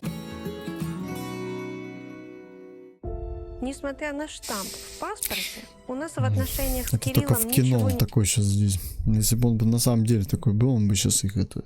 за место молока бы туда на стеллаж поставил. не меняется. Он по-прежнему где-то тусуется, а мне запрещает видеться с подругами. Я сижу дома, как на поводке. Изредка в гости приходит мама, тетя и мой брат, чтобы помочь мне по дому. Чего он опять поехал? Я не знаю. Не хочет мне вообще помогать. Только ругается и ругается. За то, что я дома не убираюсь. Как чувствовать себя? Ну, нормально. Пойдет. Это кто? Это брат, ну, да? Что просто? Меня не болит. Не болит. Потому что уже тяжело. Работа. Ну? Работа. Работа тоже есть. Хочешь, я могу приходить В каждый смысле, это день в школу. младший брат, да, я так понял? Да. Ну, было бы хорошо. А то Кирилл не помогает, хотя бы ты будешь помогать. Ты с кем там переписываешься? Сейчас, подожди. Допечатаю, отвечу. Чего? Допечатаю, скажу, подожди. А тебе сложно сказать, с кем ты переписываешься или что? Мне сложно сказать, с кем я переписываюсь. Подожди немножко. Чего ждать? Я тебе вопрос задаю, с кем ты переписываешься. В чем проблема Сейчас на я него сразу допишу и ответить? отвечу тебе. Подожди, говорю. Ты не можешь писать и разговаривать одновременно? Нет. или чё? Классно у них Слушай, меня это отношения реально вообще. уже начинает накалять, вот честное слово. В чем проблема просто сразу? Они, короче, друг друга троллят по очереди, походу. Не, ну это любовь. Когда тебе задают вопрос, ответив на него, и все, вопросы закончились сразу. Диалог тоже. Я к тебе ничего бы не относил вообще в этом плане. А тебе сложно было просто подождать, пока я допечатаю? и Да, отвечу? сложно. Я тебе сейчас задаю вопросы, не попозже же, верно? Ну, какая разница? Дай сюда телефон. Нет. Я говорю, телефон мне Нет. сюда дай. Я тебе сказала, нет. Я говорю, мозги мне не выноси, дай сюда телефон. Для чего ты это делаешь, скажи мне? Тебе Телефон задают сюда дай. вопрос, в чем Телефон проблема? сюда отдай. Я говорю, тебе вопрос задали, ты не понимаешь или что? Телефон сюда отдай. Тебе просто задал вопрос. Короче, каждый пытается друг друга воспитывать. Он ее, она его. Вот я говорю, вот это потому что нет вот реально вот этой темы, блин. Вот у них вот кто-то должен, кто-то обязан. Если бы у них были какое-то равноправие, было бы уважение к друг другу. А это херня вот это. Я не верю в эти отношения, вот опять же. Что-то поначалу вроде показалось, а сейчас чушь это все. Вопрос, с кем ты переписываешься? Захотел так, желание я такое имею, забрать у тебя телефон. Я не могу это сделать или что? Нет, не можешь. С чего это ради? Того это. Аргументируй хотя бы это. Это не Почему твой я не телефон. могу это Это не сделать? твой телефон. Серьезно, что ли? Я Серьезно, сейчас этим что ли? телефоном сделаю все, что я захочу, и ты ничего уже не поделаешь с этим. Да с чего это? Ты сомневаешься в этом или что? Объясни мне, ты в этом сомневаешься? Как? Сейчас ее доведет Я говорю, точно. ты готова прожить всю свою жизнь в телефоне или что? Блин, дай ты ее родить нормально, а потом уже воспитывай, я не знаю. Что-то мне ее жалко реально. Она реально родит сейчас скоро из-за этого придурка. Ну ты же знаешь, она у тебя беременная, дебила. У нее сейчас какой-нибудь выкидыш произойдет и все. Что за бараны вот? Телефон сюда дай. Я говорю, уйди отсюда. Нет, не Я могу. говорю, отошла. Нет. Телефон дай сюда. Вот это вот, забери, иди тоже отсюда. Ты Отвечаю, идиот? вот уже... Это все, что непонятного-то тебе? Это Ты капец. нормальный? Ты бесишь меня со своим телефоном. Просто вот ты понимаешь, нет меня. Я тебе задал обычный вопрос, что ты там Для делаешь? чего это сейчас сделал? Захотел, в Это чем не твой проблема? телефон, И что ты для дальше? чего его кидаешь И что вообще? дальше, я спрашиваю? Псих просто. Слушай, ну ладно, хоть не бьет. Терпит, блин. Ну он какой-то, ну такой интересный парень. Ты вот этого ждала, объясни мне. Вот этого? Ты вообще. Зачем это все, я тебя спрашиваю? Ты ждала, пока я это Для чего сделаю или этот что? концерт устраивать надо было? Я говорю, ты ждала этого. Нет, не ждала. Так в чем проблема была сразу ответить на вопросы, которые тебе задают? Вот здесь даже, если они по сценарию играют, допустим, по какому-то, блин, молодцы, хорошие актеры. Я бы им дал бы Оскар. Не, ну серьезно, вот они прям молодцы. А не устраивать какие-то детские Я прям игры. даже вот на минуту поверил, что это да, ни хрена себе. Оно реально вот как будто у них происходит это. Напишу, скажу и все в этом духе. Можно было немного подождать. Нет, нельзя. Тебе сейчас Можно. задали вопрос, а не попозже. Да какая разница, когда задали вопрос? Вот это для чего нужно Все, было отдыхай, делать? я тебе говорю. Убирайся, вот теперь накосячил, а теперь убирайся, ясно? Он стал очень агрессивный. Любое какое-то мое Она действие, что-то я накосячила даже еще. не так сделала, телефон летит либо в стену, либо в пол, куда-нибудь долетит. Даже не важно, есть там какая-то переписка или нет. То есть Но этот парень точно под каблук не залезет. Молодец, как бы. Ну, чересчур он ее прям гоняет, я бы сказал. Прям сильно гоняет. Он реально рискует. У нее реально выкидыш может произойти из-за этой херни. я не общаюсь ни с кем, мне нечего скрывать. Но мне кажется, уже нужно просто взять телефон, куда-нибудь спрятать, в сейф закрыть и не давать ему. Не, выкидыш уже не будет, преждевременные роды. С ней мягко общаешься, она не обращает на это внимания вообще. Агрессировать как бы самому неохота. Но по-другому она не понимает, что не надо. До нее доходит только агрессивно.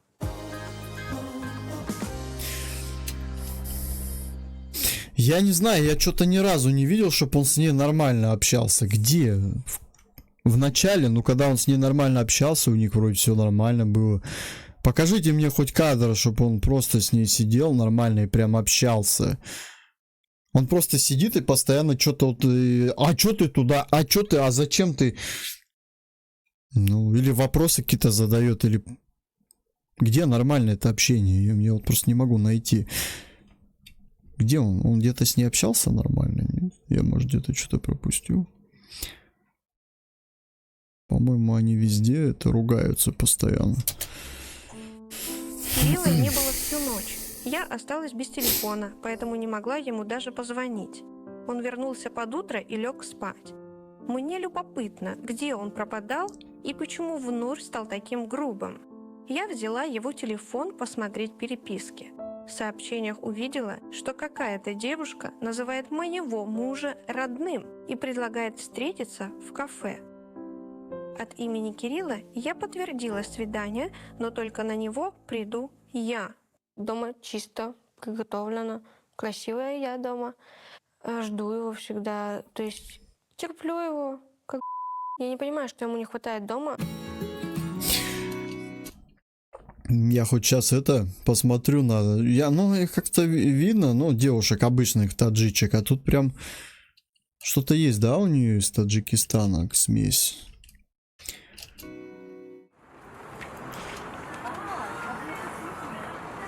Ну как, я в основном их вижу, они это, но они по-другому выглядят маленько. Здесь прям какая-то интересная. Говорю, метисы, они все интересно выглядят.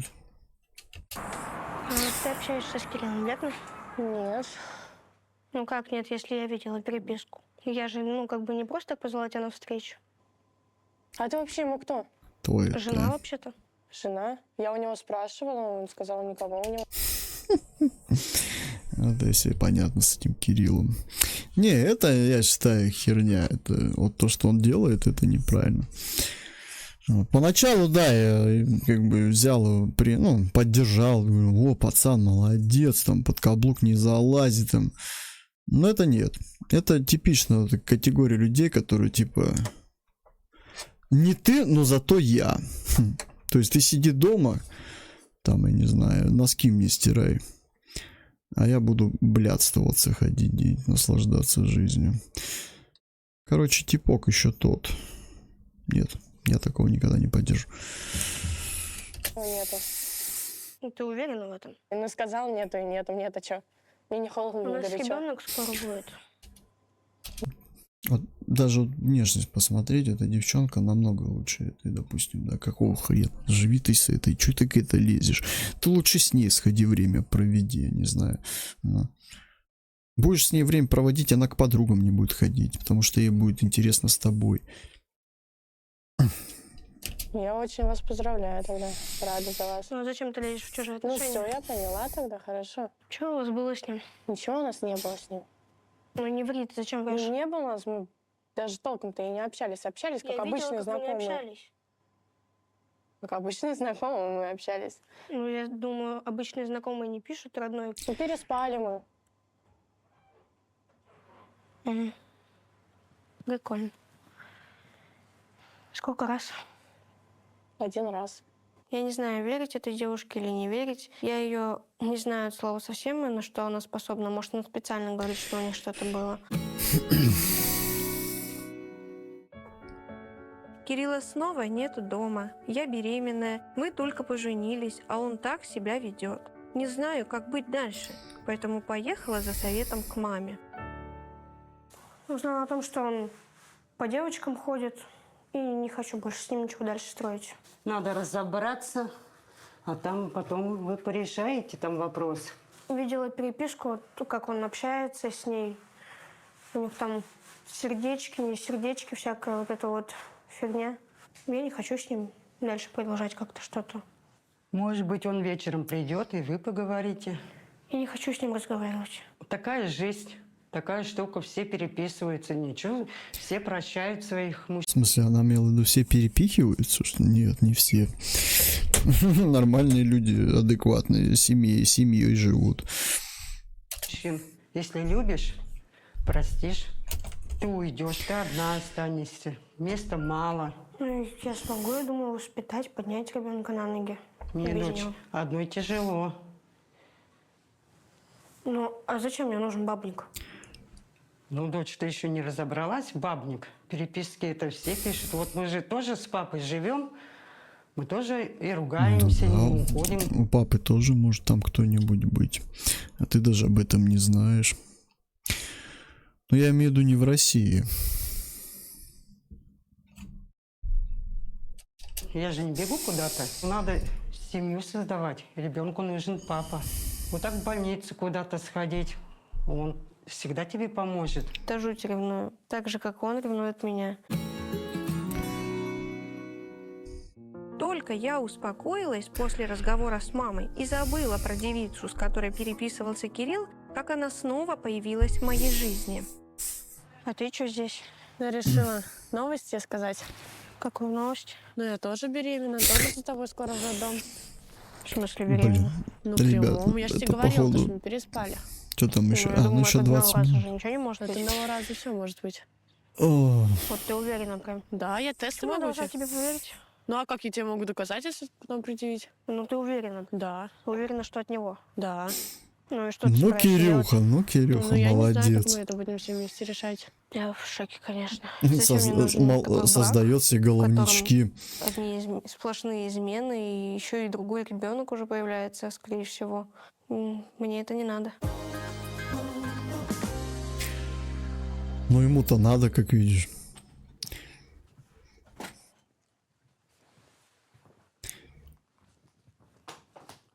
Это что за фигня? Почему мне сейчас девочка подходит и говорит, что она от тебя беременна?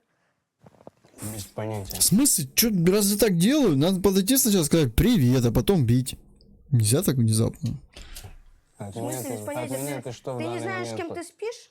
Ну, фактически знаю с тобой, и что дальше? А почему она подходит и говорит, что она беременна от тебя? Ну, может, приснилось, и ко мне какие вопросы? Ты пишешь ей, типа, маленькая моя, там, ничего? Нет, ничего. А что ты хочешь, я понять не могу? Ты в данный момент с какими наездами сюда пришла, и ты в данный момент меня ударила? Ты обалдел? У тебя нормально все с головой? Нет? Объясни мне. Ты что исполняешь? Если Ты тебе, мне объяснишь, нет если тебе вообще? какая-то баба пришла и сказала то, что извини, я от него А беременна, ты хочешь, когда ты иди не с ней знаешь разговаривай, а не ее? со мной. Я с ней поговорила уже. И что дальше? И то она сказала, то, что вы спали. Не То, что знаю, ты ее может, вам довозил. приснилось обоим это? Я не знаю, вы в сказке живете в какой-то? Какой сказки? Ты сам ей пишешь о том, какая она маленькая для тебя. Взрослая. Она с тобой разговаривала тоже. И что дальше? Ты врешь вообще постоянно, блин. Ты зачем руки распускаешь? Для чего? Да потому что изменяя Ну, спокойно. Понятно. Заслужила, значит, такого. Прикольно. Ну понятно, заслужила. Вот тип вообще. Да.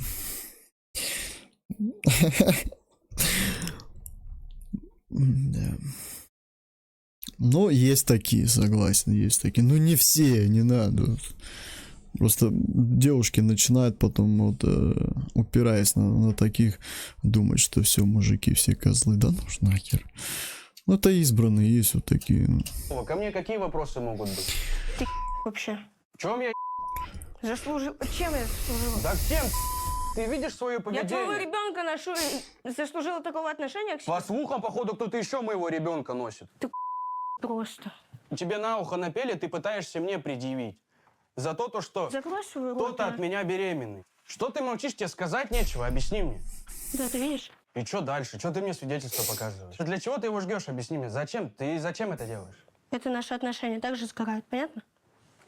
Нет, я говорю, ты успокойся с этим. Я говорю, не надо вот это вот исполнять. Жечь тоже ничего не надо. У тебя Всё, что? пока. У тебя что за паничка началась? Иди сюда, я тебе говорю.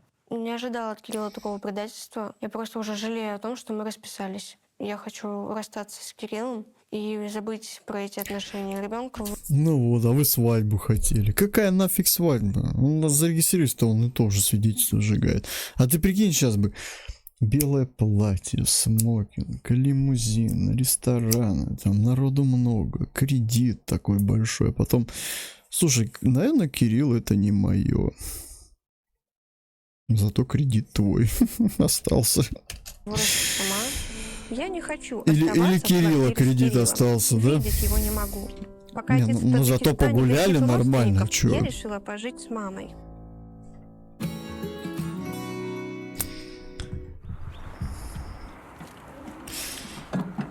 Ты мне, Кирилл, объясни, почему у меня второй день ребенок ночует?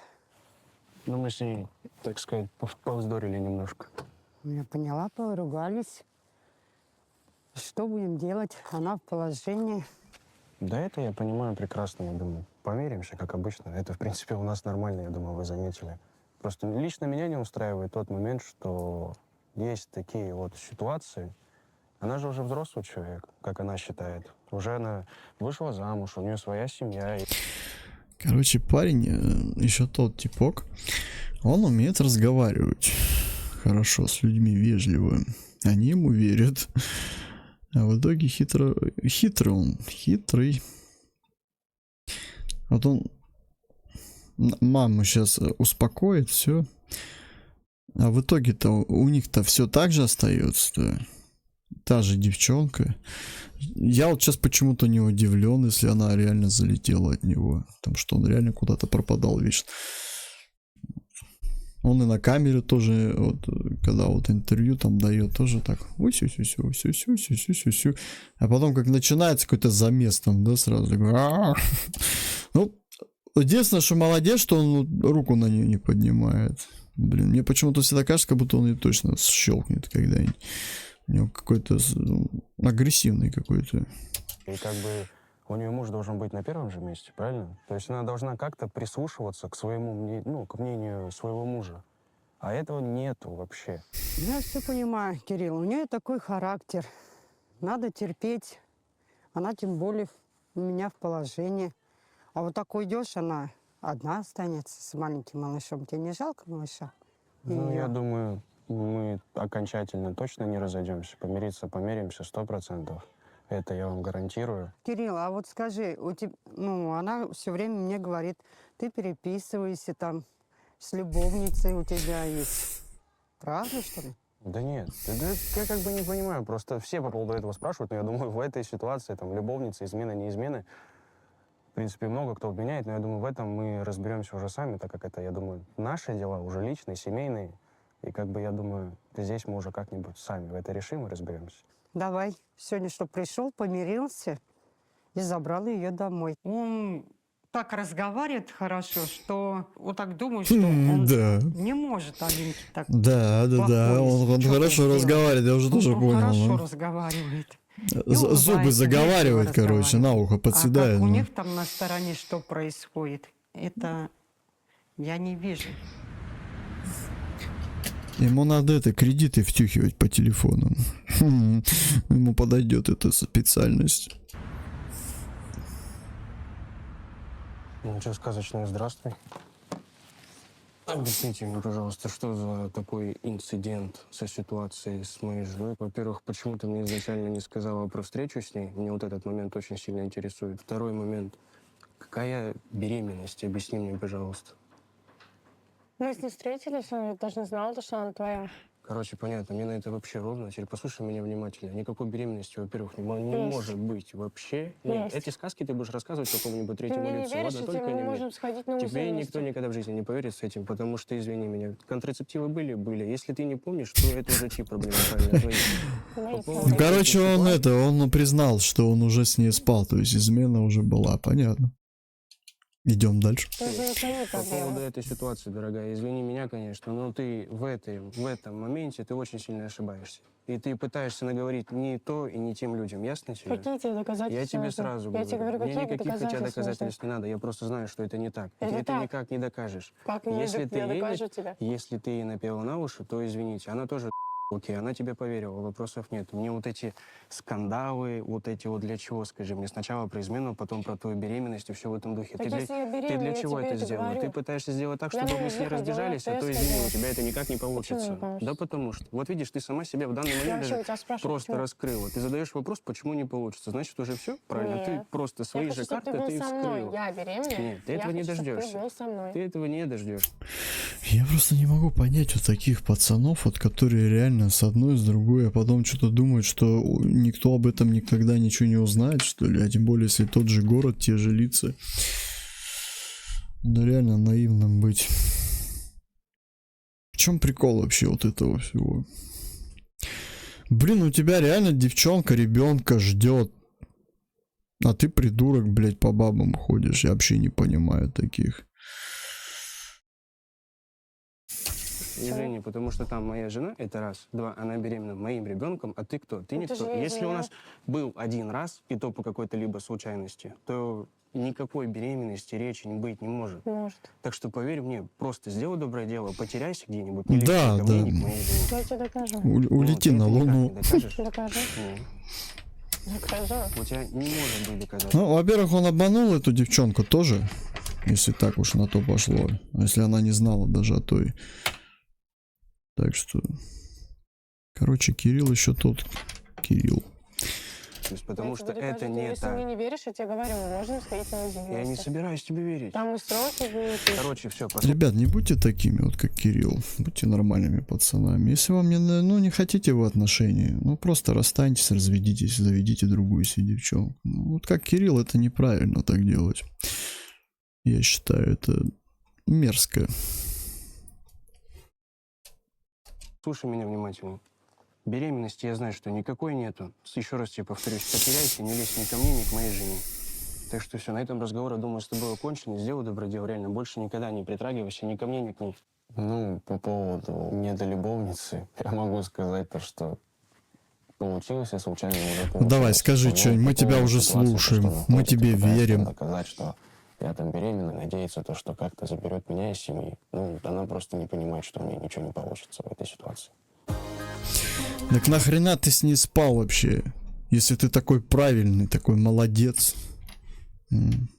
То есть ты, получается, балабол?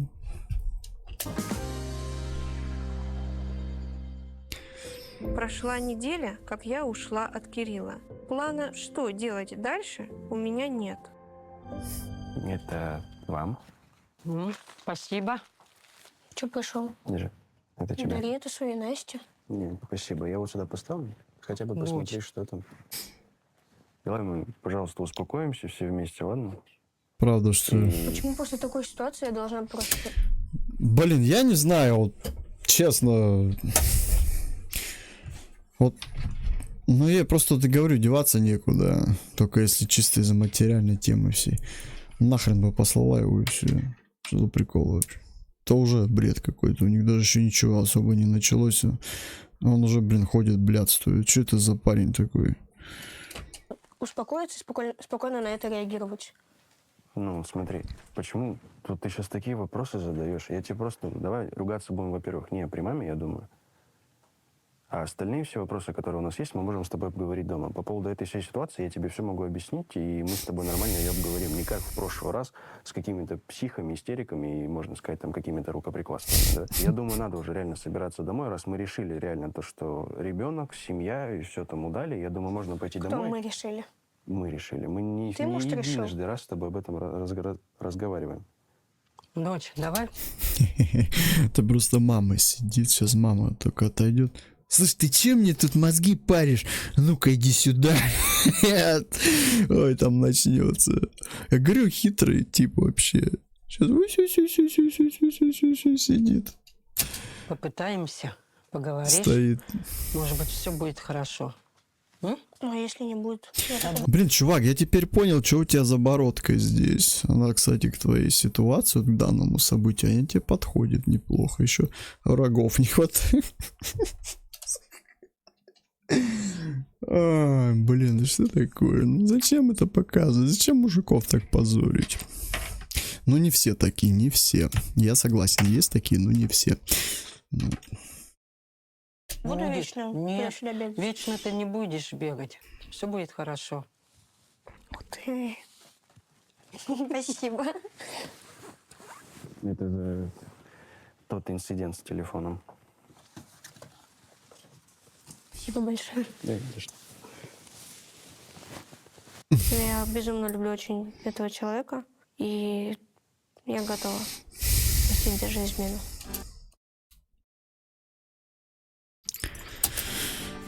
Сегодня у меня третий Офигеть. скрининг. И, наконец-то, я иду к врачу не одна, а вместе с Кириллом. Я вообще в шоке. Сердце громко бьется. Посмотри на его лицо, он такой смешной. Тут вот носик видно. Я же сказал, нос мой будет. Нос мой. какой-то бред, да? Как будто просто, знаете, что-то произошло, человек просто сходил спортом позанимался. Нет, я в это не верю, это уже сценарий. Мы снова живем вместе. Об измене Даже в Кирилла эти я не- годы это считается, даже в их годы, мол, это считается измена уже. Тут девка просто пришла, и она уже говорит, я беременна от него. не вспоминаю. Ведь сейчас он такой Это... заботливый. Ладно, все.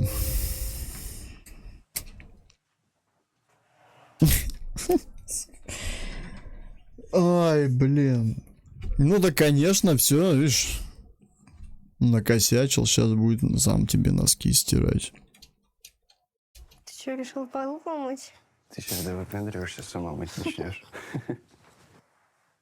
Что это на тебя так повлияло? Сейчас бы Вован сидел бы, сказал, в армию надо. Кстати, а сколько ему лет, интересно?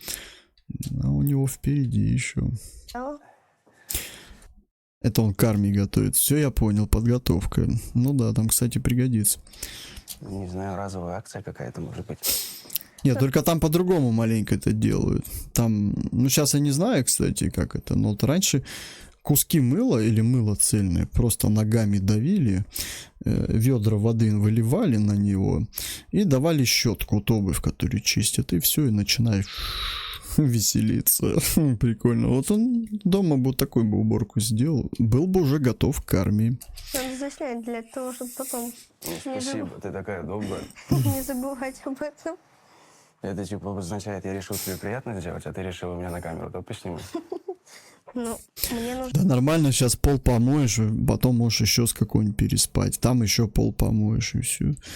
Слушай, блин, нормально у тебя девчонка добрая, прощает всю эту тему. А что, так можно вообще, да, вот так вот сходить, прогуляться, вернуться, пол помыл, и ты прощен? Нужны такие кадры, чтобы в случае чего потом тебе показать, а там какой ты молодец. Я знал, что тебе понравится. Необычная Я хочу, чтобы у нас тема. было, так сказать, взаимопонимание в отношениях, в принципе, в нашей семье. И чтобы она, ну, в принципе, не уходила. Даже если ты поругался, возьми, помирись. Наш малыш появится совсем скоро, а из-за всех скандалов мы даже ничего еще не купили сыну. Ну, как тебе это полезно? Ух ты, смотри, тут разные цвета есть. Короче, я понял, это у него мальчишник был, наверное. Сразу, напрямую.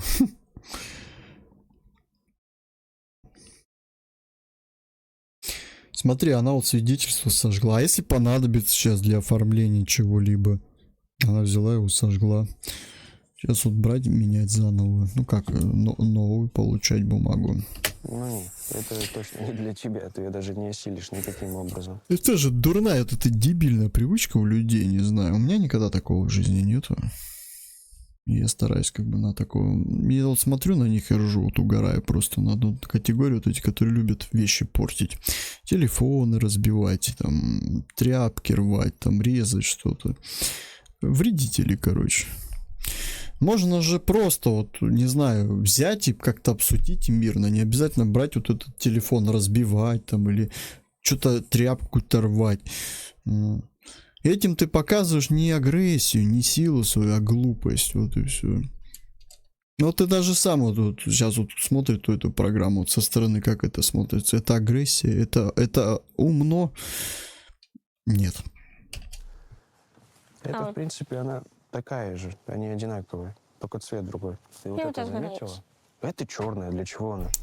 Ну, мальчик же. И черная. Это же не обязательно, чтобы она была черная. Ну, зато она не будет мараться, так проще будет. В принципе, тоже 25 500. 25 500 из-за того, что как бы она такая прям слишком маленькая. Ну да. Ребята, а чё инфляции не удивляетесь, как в прошлой программе парень удивлялся? О, цены, нифига себе. Переплачивать только больше. Я не ожидала, что детские товары стоят так дорого. О, ну хоть здесь я услышал от девушки. Нам не хватило денег даже на коляску, а впереди еще столько всего нужно купить. На работе Кириллу предложили срочную командировку. На валке леса платят больше, поэтому он Так он уже сходил на одну. Может, хватит его командировать. согласился и снова уехал, но обещал вернуться к выписке.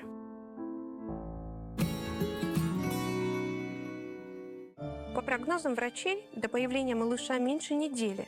Я настраиваюсь на роды. Меня поддерживает мама и помогает собрать вещи в роддом. Новый год на носу, Так, да? 3 пеленки должно быть. Распашонка, штанишки. Остальное у меня в той сумке, это так, на всякий случай. Чепочку. Что-то я боюсь как-то. Не бойся, все будет хорошо. Пока что рожать не страшно. Я думаю, что, не знаю, почему мне кажется, что у меня все пройдет гладко, легко и идеально. Прошла 41 неделя беременности, а схваток все нет. Я приехала в больницу. Врачи положили на обследование и сказали, что Пойду я, завтра наверное, отойду. примут решение. Сейчас самое интересное начнется. Спецэффекты программы. Мне прокололи пузырь. Так, все, после я чего отошел. Дождались, пока не будет раскрытия 6 сантиметров. Дальше меня осматривает врач и говорит о том, что нужно делать кесарево. Была эпидуральная анестезия. Когда я уже была на операционном столе, мне поставили укол, положили, и процесс начался.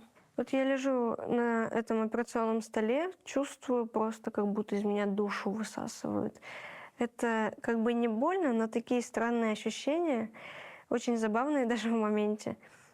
И когда его вытащили, у меня пропал дар речи, просто улыбка до ушей.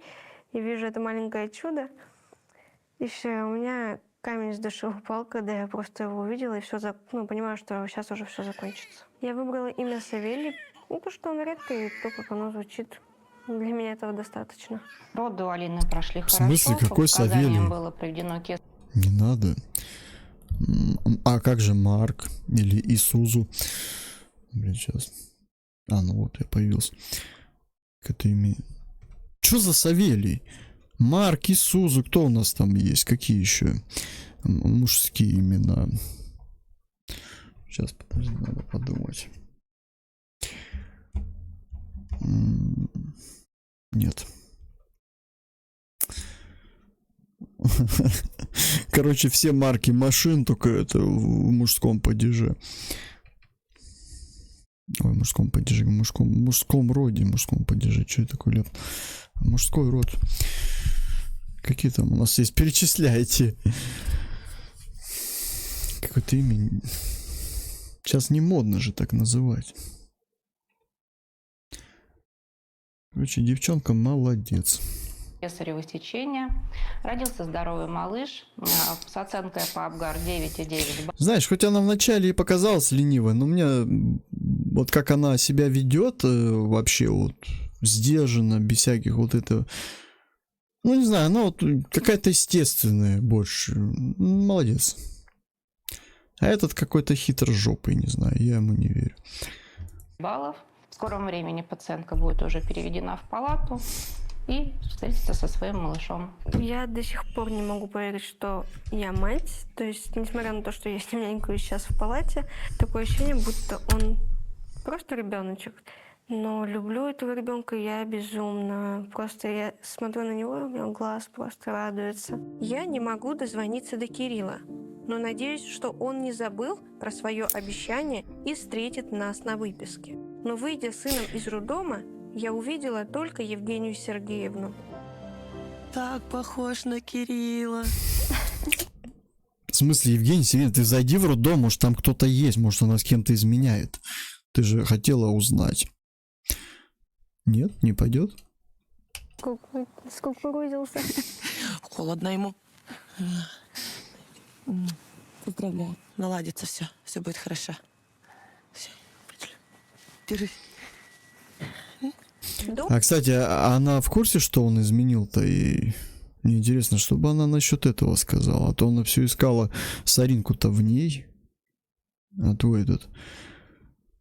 Как он? Кто он ее вообще?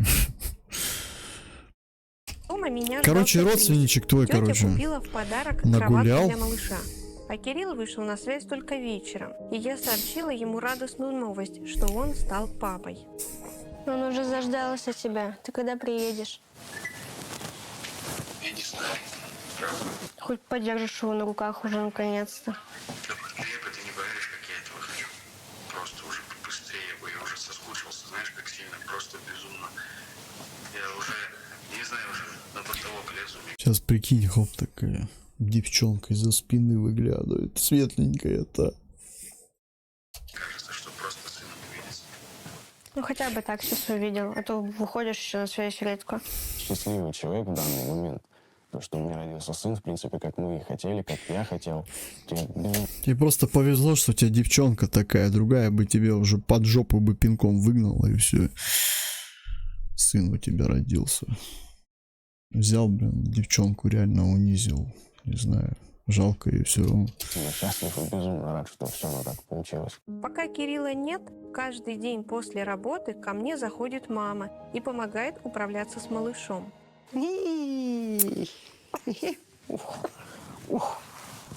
Красавец. Красавец.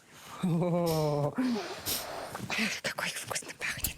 Вот знаете, почему ее еще, ну так, немного жаль было, потому что у нее отец все-таки из Таджикистана, у них с этим строго вообще с этой темой все, допустим, да, и тут она оказалась вот в таких тисках, то есть и отец от нее отказался, опять же, и этот тип начал тоже мозги подпудрить, блин, еще эта тетка воспитывать ее, носом тыкать. В итоге этот кадр еще сходил и погулял, хотя сам ее там чуть не обвинял, да ты, он с подругами гуляешь, а сам чем лучше-то? Сходил, проблядствовался, но зато ее сохранил, да? Ну, вот она ситуация. А сейчас, конечно, в конце покажут всех счастливых. Ну, мы-то помним начало, мы-то помним суть. Нет, я считаю, такое это дело серьезное. Это на клеймо уже все, на... Она, мне кажется, вот здесь в программе его простила, а на самом деле для нее это будет неприятно надолго. Это не есть хорошо так делать. И то, что вот это здесь сейчас показали, типа она простила, это ненормально. Это, значит, дает возможность людям, вот тем, кто реально это делает, что это нормально так делать. Нет. Как вкусно пахнешь. Папа написал только смс-ку «Поздравляю с малышом». И все. Очень грустно, что он не приехал, как-то не обнял, не сказал: вот поздравляю, у тебя типа тоже есть ребенок. Ну, хотя бы что-то. После рождения Савы у нас наладились отношения с тетей Кирилла. Она часто заходит в гости, нянчится с малышом и приносит ему подарки. Этот ребенок нас с Алиной примирил. Так как, во-первых, он очень сильно похож на Кирилла. Очень А, в смысле, если бы он на Кирилла бы не был похож, вы бы не помирились. Все понял. сильно. И задело, за самое вот сокровенное задело. Потому что дети — это счастье. И я помогу, Алине помогу. Не в плане там финансов или... Че это у нее очки такие? Не, ну она чем-то болеет, мне кажется, да? Потому что, ну, не могут быть такие синяки просто так. еще чего-то. А как мама? Наконец-то из командировки вернулся Кирилл. Я думала, что теперь-то он будет все свободное время проводить с сыном. Но его хватило на пару дней. Он снова пропадает неизвестно где. Сейчас одна цель — вырастить, поставить на ноги, чтобы он ни в чем не нуждал. Кому-то вырастить на ноги. Ну да, а ты пойдешь гулять дальше. Все понятно с тобой, Кирилл. Ладненько. Давай, финал. Да и в принципе, чтобы у него, главное, всю жизнь хорошо было. Что, родила уже, что ли? Родила. Мальчик, девочка? Мальчик. Можно посмотрю? Давай быстрее только. Вот миленький, на папу похож. Да. А ты что, не родила, что ли? Ну, как видишь, нет. То есть наврала в прошлый раз? Я тебе вот этого уже не скажу. Ну, тогда все понятно. А для чего это все было? Ну, наверное, Кирилла хотела себе забрать. Люблю его все-таки, наверное. Наверное. Наверное, люблю. Наверное. Я же не знаю, что он чувствует. Короче, оправдывает она Кирилла. Да спали они стопудово просто. Сейчас пришла, да? Лишь бы успокоить, короче. Ну, то есть, если он ничего не чувствует, то ты тоже ничего не чувствуешь? Я чувствую. Ну, это не взаимно. Этого я не знаю. Я знаю. Но это, может, он тебе лапшу на уши вешает. Ты же не знаешь? Конечно. Он с тобой тоже такой, а со мной, может быть, уже другой. Стоило Кириллу вернуться в город, эта девица тут же нарисовалась. Я подозреваю, что его отсутствие связано с ней. Ну вот, значит, все у вас будет хорошо, и любовь, счастье там, и все такое. Мой отец до сих пор не хочет видеть ни меня, ни малыша. Мама по возможности приходит, но в основном я справляюсь сама. Кирилл почти не появляется дома, и какими будут наши отношения дальше, я не знаю, но я не одна. Со мной мой самый близкий и родной Тройничок у человек. вас будет дальше. Мой Ты же его сын. простила? Ой, ты улыбаешься. Да, улыбаешься, малыш.